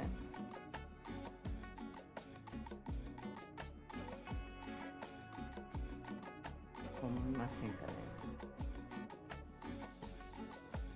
飛び猿って突っ込まないで、そこもう自分で気づいたから、飛び猿じゃなかったこと今気づいたから、ねさん海猿でした、海猿なるさん知らなかったって。森高とか森高千里とか原田知世さんの映画知らなかった？これカジノ問題ってほんとそっくりなんだよね。で経済回復の希望っつってバーンって華々しくやって、みんな議員さんや地元リーダーが賛同し始めて、いつの間にかライセンス発行で特例許可がどんどん進んで、ね、デューティーフリーの中でオープンとかで気づいたら、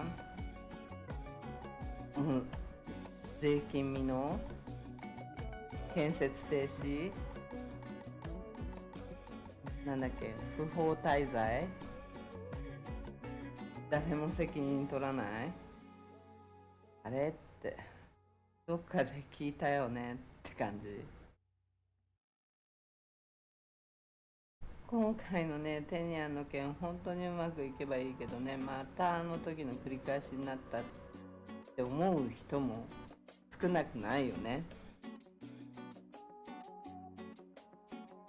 観光再生にはオンラインカジノではまず結びつかないじゃん、観光業としてはね。観光局とコラボやってて悲しくなってきた。誰が上にあったのオーラくんの YouTube が復活してて、観光局とコラボやってて悲しくなってきた。なんでなんで悲しくなったん？観光局とコラボやってて、だってなんか新聞に載ってたよ。いつだったかな、載ってたって話を聞いた。私見てないんだけどさ、なんで見てないのかわかんないんだけど、いつも新聞見てん、マリアナスバラエティ見てんだけど、オーラくん観光局のあれになったみたいだよ。ちゃんとしたことしか喋れないでしょ。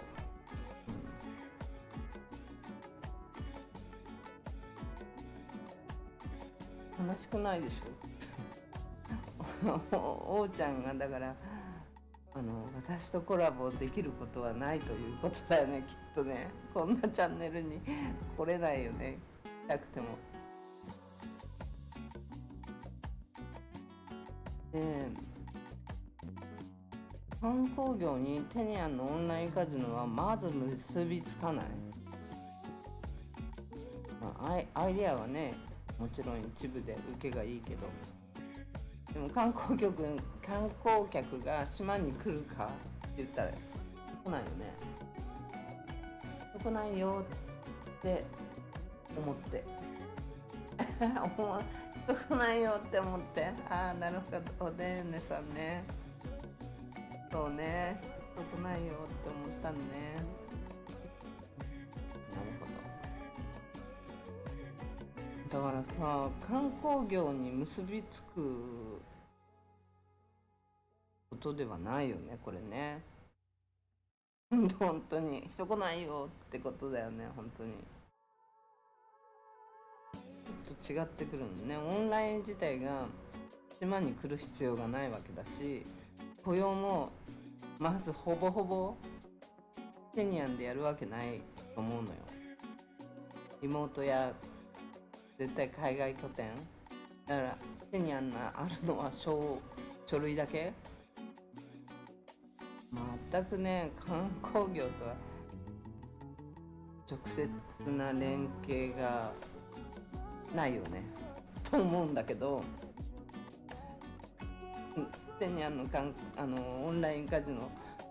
を見に来る人はまずいないだろうからね。だから観光業の回復というよりね、ちょっと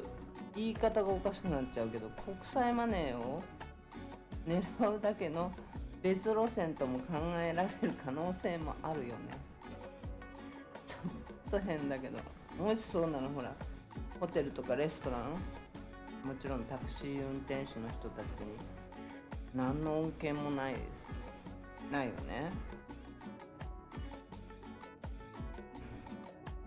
どうなのかなって。実際にサイパンの人に聞いても、ローカルの人に聞いても、またかよってまただよって言ってる人もいるし、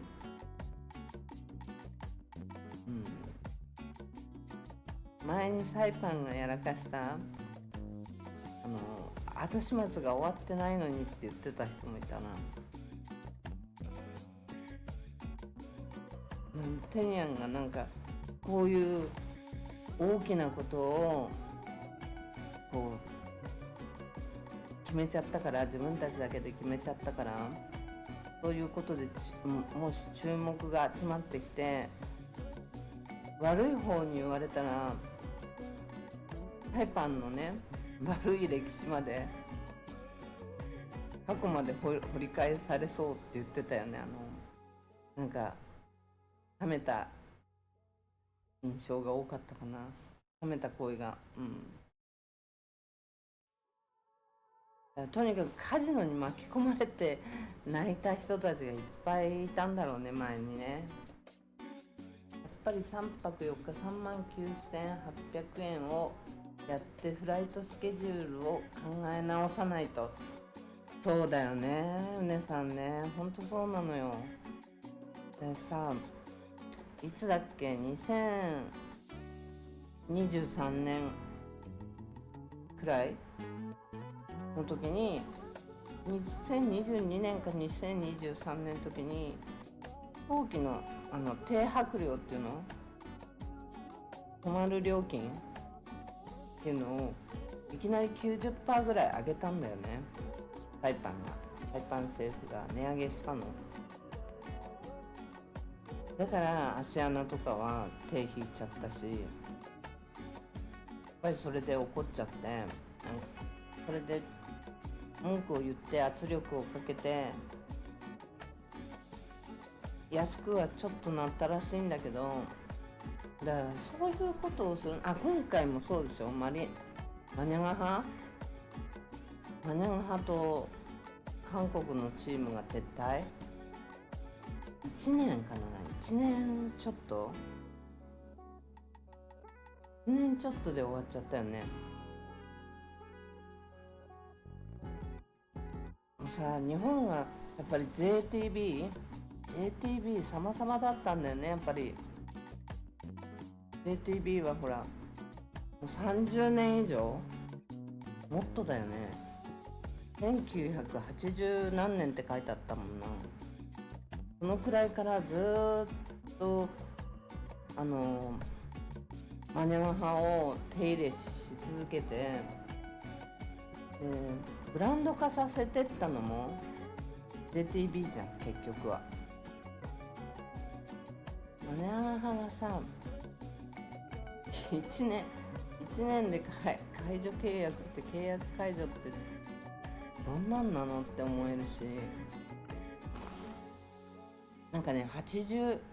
年間契約$80万だったんだって。で JTB が昔々もちろん始まった頃って何千万円ぐらいの金額だったんだと思うんだけど、もういきなりどんどん値段を上げて2023年22年とかその辺の時の最後の契約の時はもっと前かその時は5億って新聞に書いてあった気がする。5億だよ。5年契約かなんかで5億書いてあったような気がするんだよな。で韓国の会社は1年間80万ドル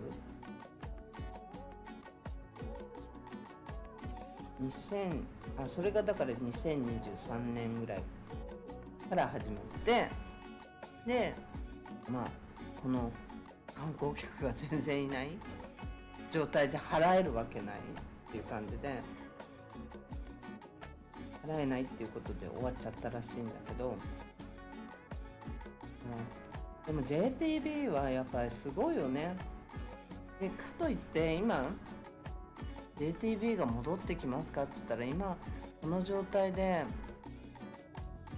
ね、やっぱり大手だからね、戻ってくる、安くしても戻ってきてもらいたいのがサイパンだと思うんだけど、だってこれだけブランド化してブランド力上げたのは絶対 JTB だし、それだけ売っただろうし、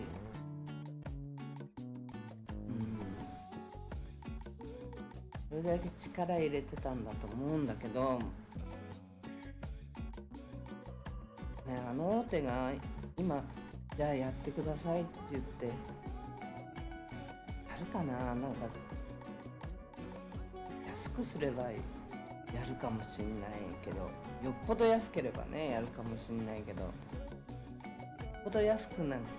ければやらないよね。で今回入札のなんか応募してやってるって書いてあったけど、今回名前も出てないんだよね。そういう非公開になってんだよね。秘密政府の入札の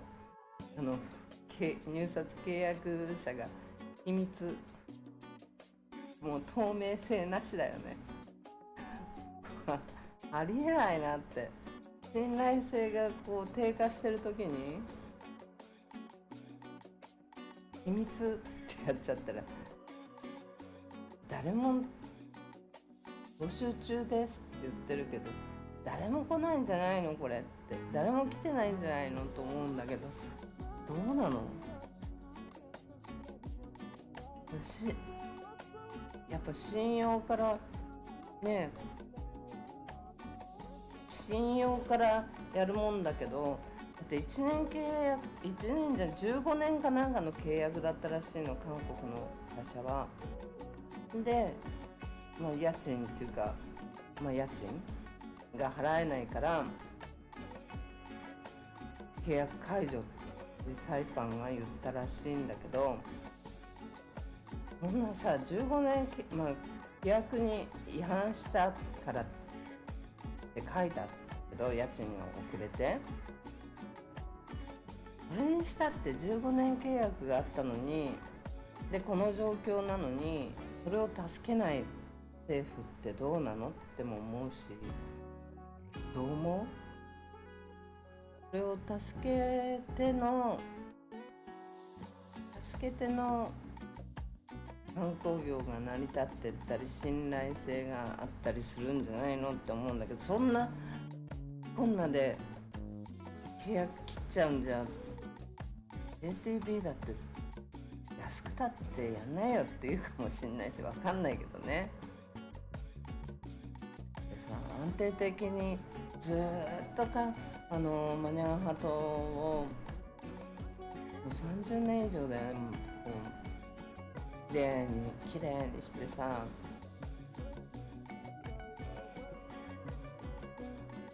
完璧にブランド化させてやってきたのにさ、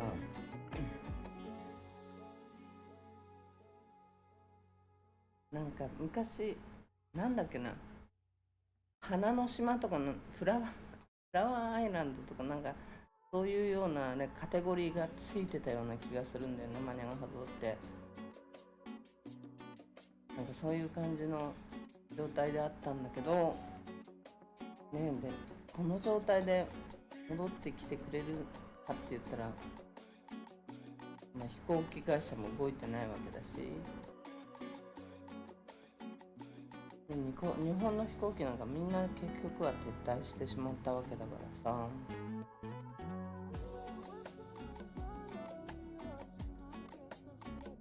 ね。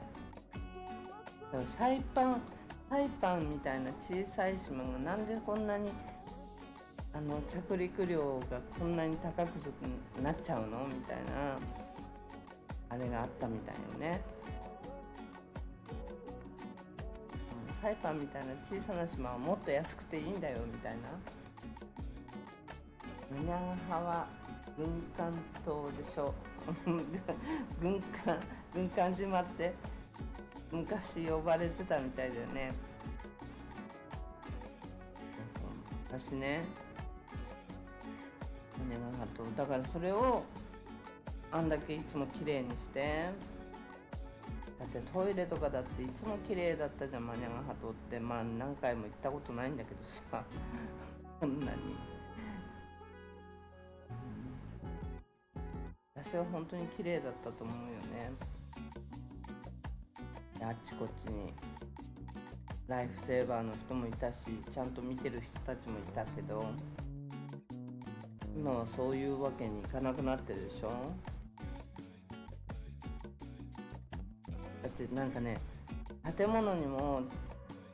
3ヶ月に1回ぐらいシロアリのねなんか撒いてたりとかやってたもん、業者さん呼んで。そういうことちゃんとやってたから、そういうのでもね結局他のところに仕事が生まれてたのに、今はどうなのかなって感じだし、だね、じゃあどうすんのよって状態だと思われるんだよね。ほんとマニャンハと誰か競り落とす人がいるのかな。だからコロナ前だったからね、あれコロナ前に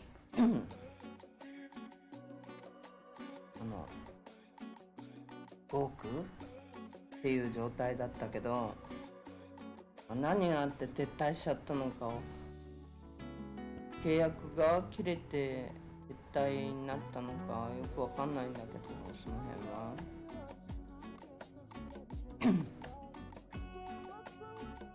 まあいずれにせよ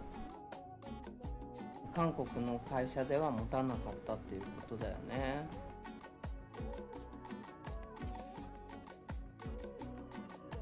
この先どうなるのかなってちょっと不安です。ちょっと待ってね関東でしょ。ち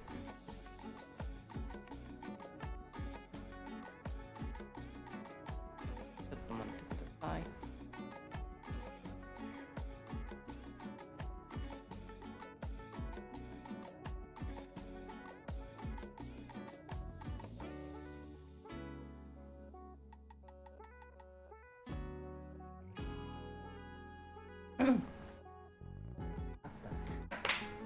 探してた。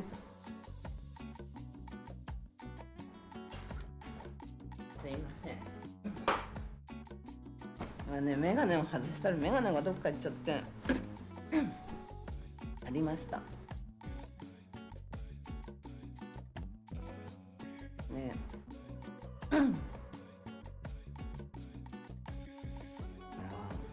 もうテニアンのオンラインカジノ、オンカジっていうんだってね、日本ではオンカジは本当にやるのかなって。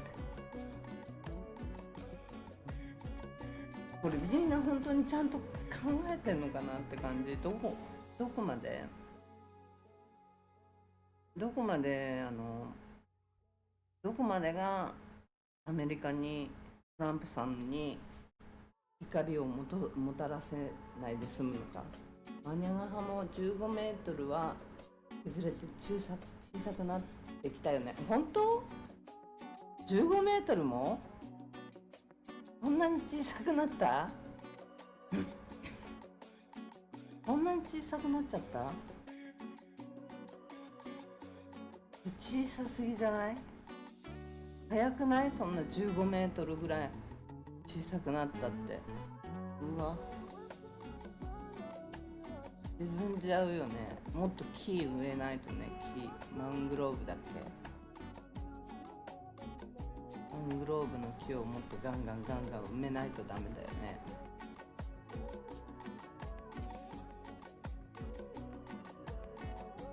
こんな小さくなっちゃったの？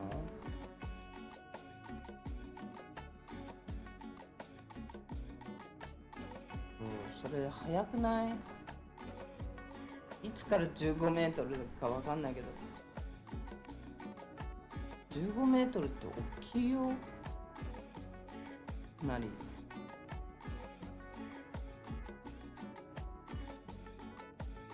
こんな小さくなっちゃってんだ。でもサイパン自体の海岸だってね、ガサって落ちてるから、台風の時で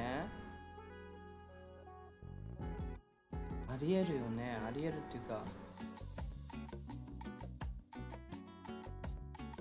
こんなにちっちゃくなってんだ。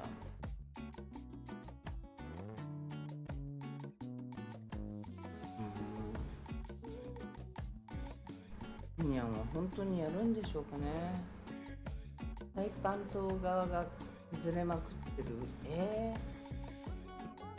サイパン島側が削れまくってんだ。打ち返しと波ってことかな。20年前から現在で15メートルちっちゃくなっちゃったの？早っ。早いね。早すぎるよね、進行が。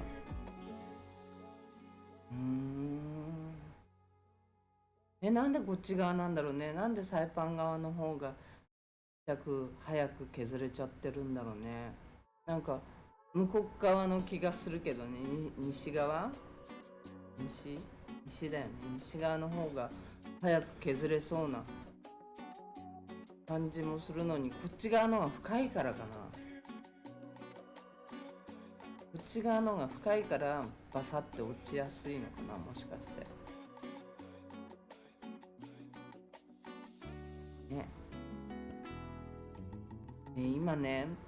今テニアンに法人を置いてる企業はどんな動きをしてるのかっていうことだよね。ねえって、お姉さんねえってねえってそうねえって言ってる。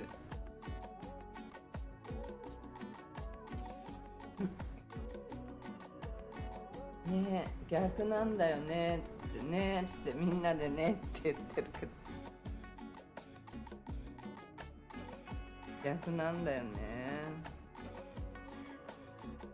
なんかこっち側にサイパン側が削れんのってなんかあれだよね。向こう側が削れてもういい感じだけど、向こう側はだから平らだから分かりにくいのかもね。もしかしたらこっち側の方が分かりやすい、削れちゃってるのがなんだよねってでね、法人を置いてる企業は面白いのが、こうしたテニアにある企業がね、香港やマカオとかシンガポールに拠点がある会社だったり、ブロックチェーンや NFT と関連してるって自称してる人たちだったり、ほとんど実態が見えないウェブサイトだけの存在だったり、代表者の情報が曖昧だったり、書類上だけだったり、なんかそういうのが多いんだって。で、数ヶ月おきに社名や登記内容を変えてる会社が多いんだって。何なんだろうね。リスクヘッジなのか逃げ道を用意してるのか、どっちとも考えられるんだけどだからこれからね、サイパンとかニャに投資する人がもしいるとしたら、ふんどしのおじさんそのうちやられる。何ふんどしのおじさんってねえって、ふんどしのおじさんって何、ふんどしのおじさんって何、そのうちやられるってまたねえねえって始まった。今度はねえなの。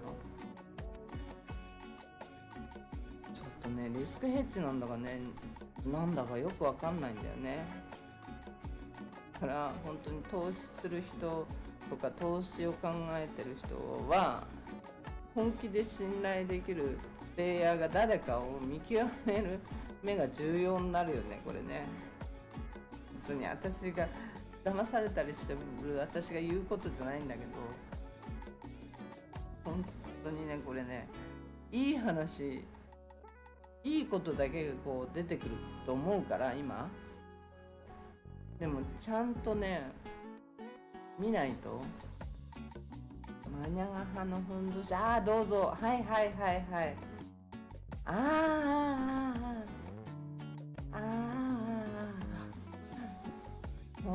そうだよね、削られちゃうよね。でもあれ真ん中の方だよね、まだね。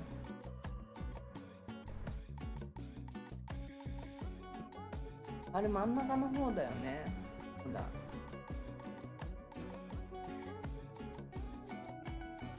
まだ火がこうバーッとあるところだから、なるさんって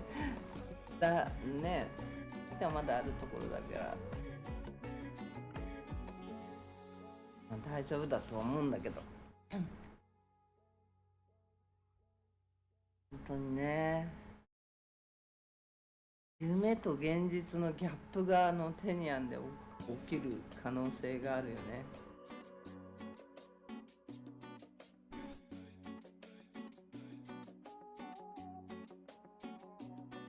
経済再生の希望として出された仮想通貨とカジノだけど、カジ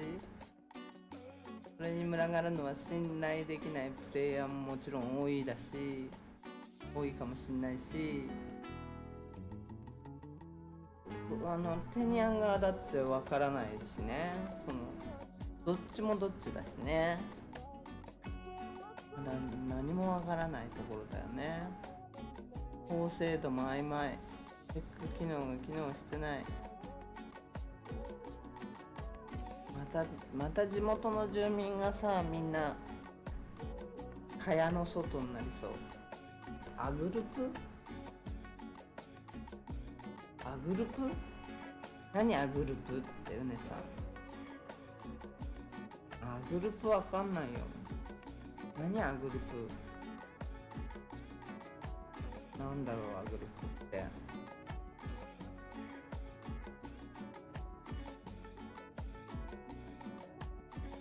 アグルプ何？アグルプ何？何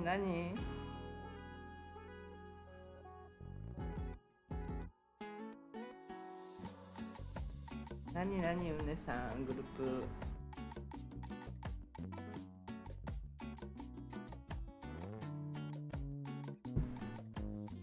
なるさんまた書いてきた。ふんどしのおじさんの名前？嘘？あれマニャガハダイオマオじゃないの？違うの？アグルプっていうんだ、ふんどしのおじさんの名前知らなかった。マニャガハダイマオだと思ってた。アグルプっていうんだ。お姉さんありがとうございます、教えてくれて。とにかく一番怖いのは、もし始めちゃってやってみちゃったけど、やってみちゃったらアメリカ怒っちゃって最的に怒られちゃうっていうことが一番怖いのと、それはもう絵に描いてたことなんだよって言ってサイパンが乗り換えちゃうっていうことが怖い。どちらにしても怖いよね。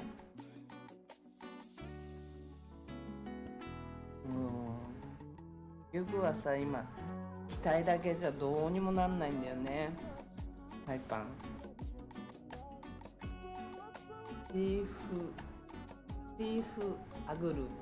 ね、チーフアグルプっていうんだ。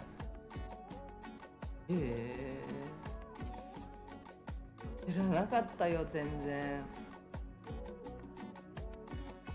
全く知らなかった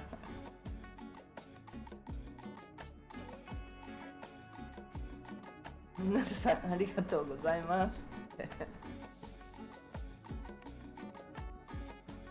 や、全然知らなかった。ね、これよーくみんな考えてんのかな、ほんとテニアの人とかね、サイパンの人も。誰が得をして誰がリスクをかぶるのかね、それを冷静に見て判断しなきゃなんない時だよね、多分。そう思う、本当に。でも結構大きなことだからね、このテニアンの話は。ちょっとね、どっちに動いても。ふんどしのおじさんはパワースポットよね。あそこのあそこにあるなんだっけ、ガジュマルの木を触ると幸運になるとかいう幸運のスポット。おっさん触ってもあんまりなんかおっさん触っても幸運になれそうもないけど、ガジュマルの木は幸運のスポットってよく聞いたよ。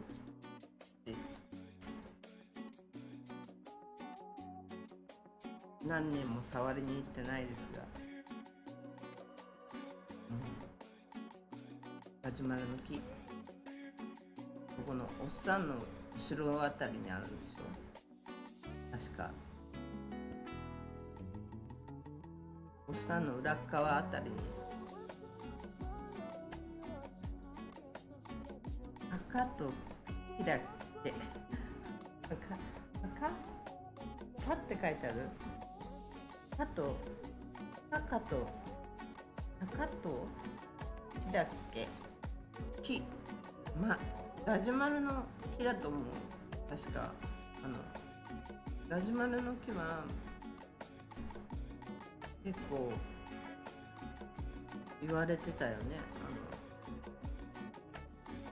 幸運のスポット。ふんどし触ると、いやそんなの聞いたことないそうなの。おっさんのふんどし触ってなんかいいことあるかな。あんまり聞かないな。なんかガジュマルの木を触るといいことがあるとかっていうのは聞いたけど、おっさんのふんどしじゃあんまりいいことなさそうだけど、どうよねえああ、もう今日ビデオ出すの忘れちゃった。せっかくビデオ入れたのに明日出そう。明日出します。ちょっとビデオ出ました動画ね。なんかオンラインカジノとステーブルコインの話でちょっと夢中になってしまいました。すいません。ふんどし触るとはね、多分ないと思うよ。聞いたことないんだけど、ガジュマルの木を触ると幸運になるとかっていうのは聞いたことあるよ。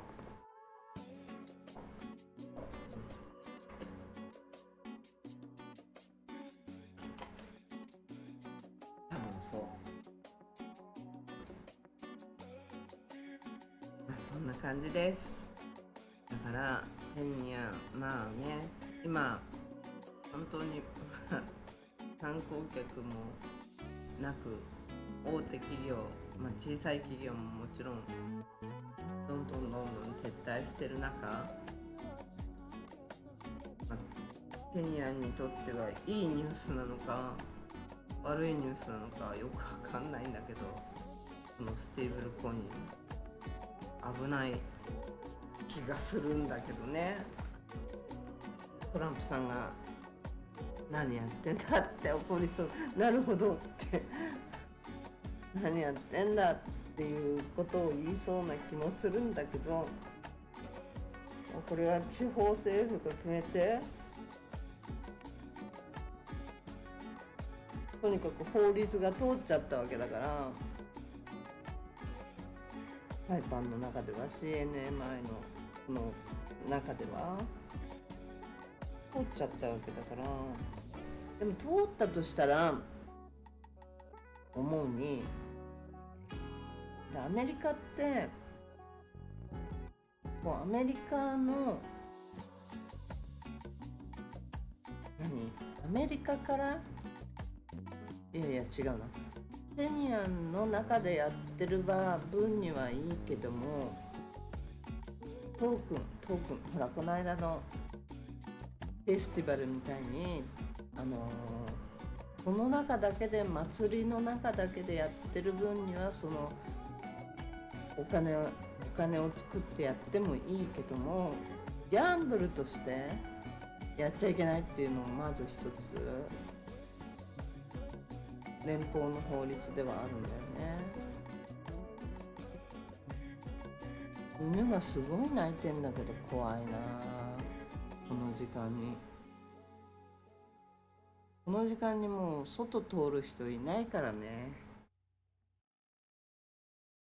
で犬が鳴いてるって嫌だな。すごい鳴いてる。人がいなきゃ絶対鳴かないから犬が。めちゃくちゃ鳴いてるな。そういうところがいろんな面でギャンブルとしても、だからテニアンの中でやってる分にはいいんだけどで他の人をだからインターネットでアクセスしてたらいけないのかな、他の国からテニアンの中だけで絶対ビジネスは賄えないわけだし、ちょっとねいろんな不思議な現象が起きてるんで、この後病があるかは分かんないけどね何もなかったように消え去っていくのかもしれないし、でめちゃくちゃ当たりどころでもう当たったって発表があるかもしれないけど、よく分かんないけど、この後見ていきましょうっていう感じで、今日もなるさん、お姉さん、なんだっけ、ナバルさん、ありがとうございます。それと皆さんありがとうございました。もしよかったらいいねボタンとチャンネル登録よろしくお願いしますと。お姉さん寝てる？なるさんも寝てる？そろそろ寝てるかな？寝落ちしてんじゃないの？こんな感じです。また明日ね、なんだっけ、動画を流させてもらいたいと思いますおやすみなさい。はい、ありがとうございます。なるさん、おやすみなさい。それでは失礼いたします。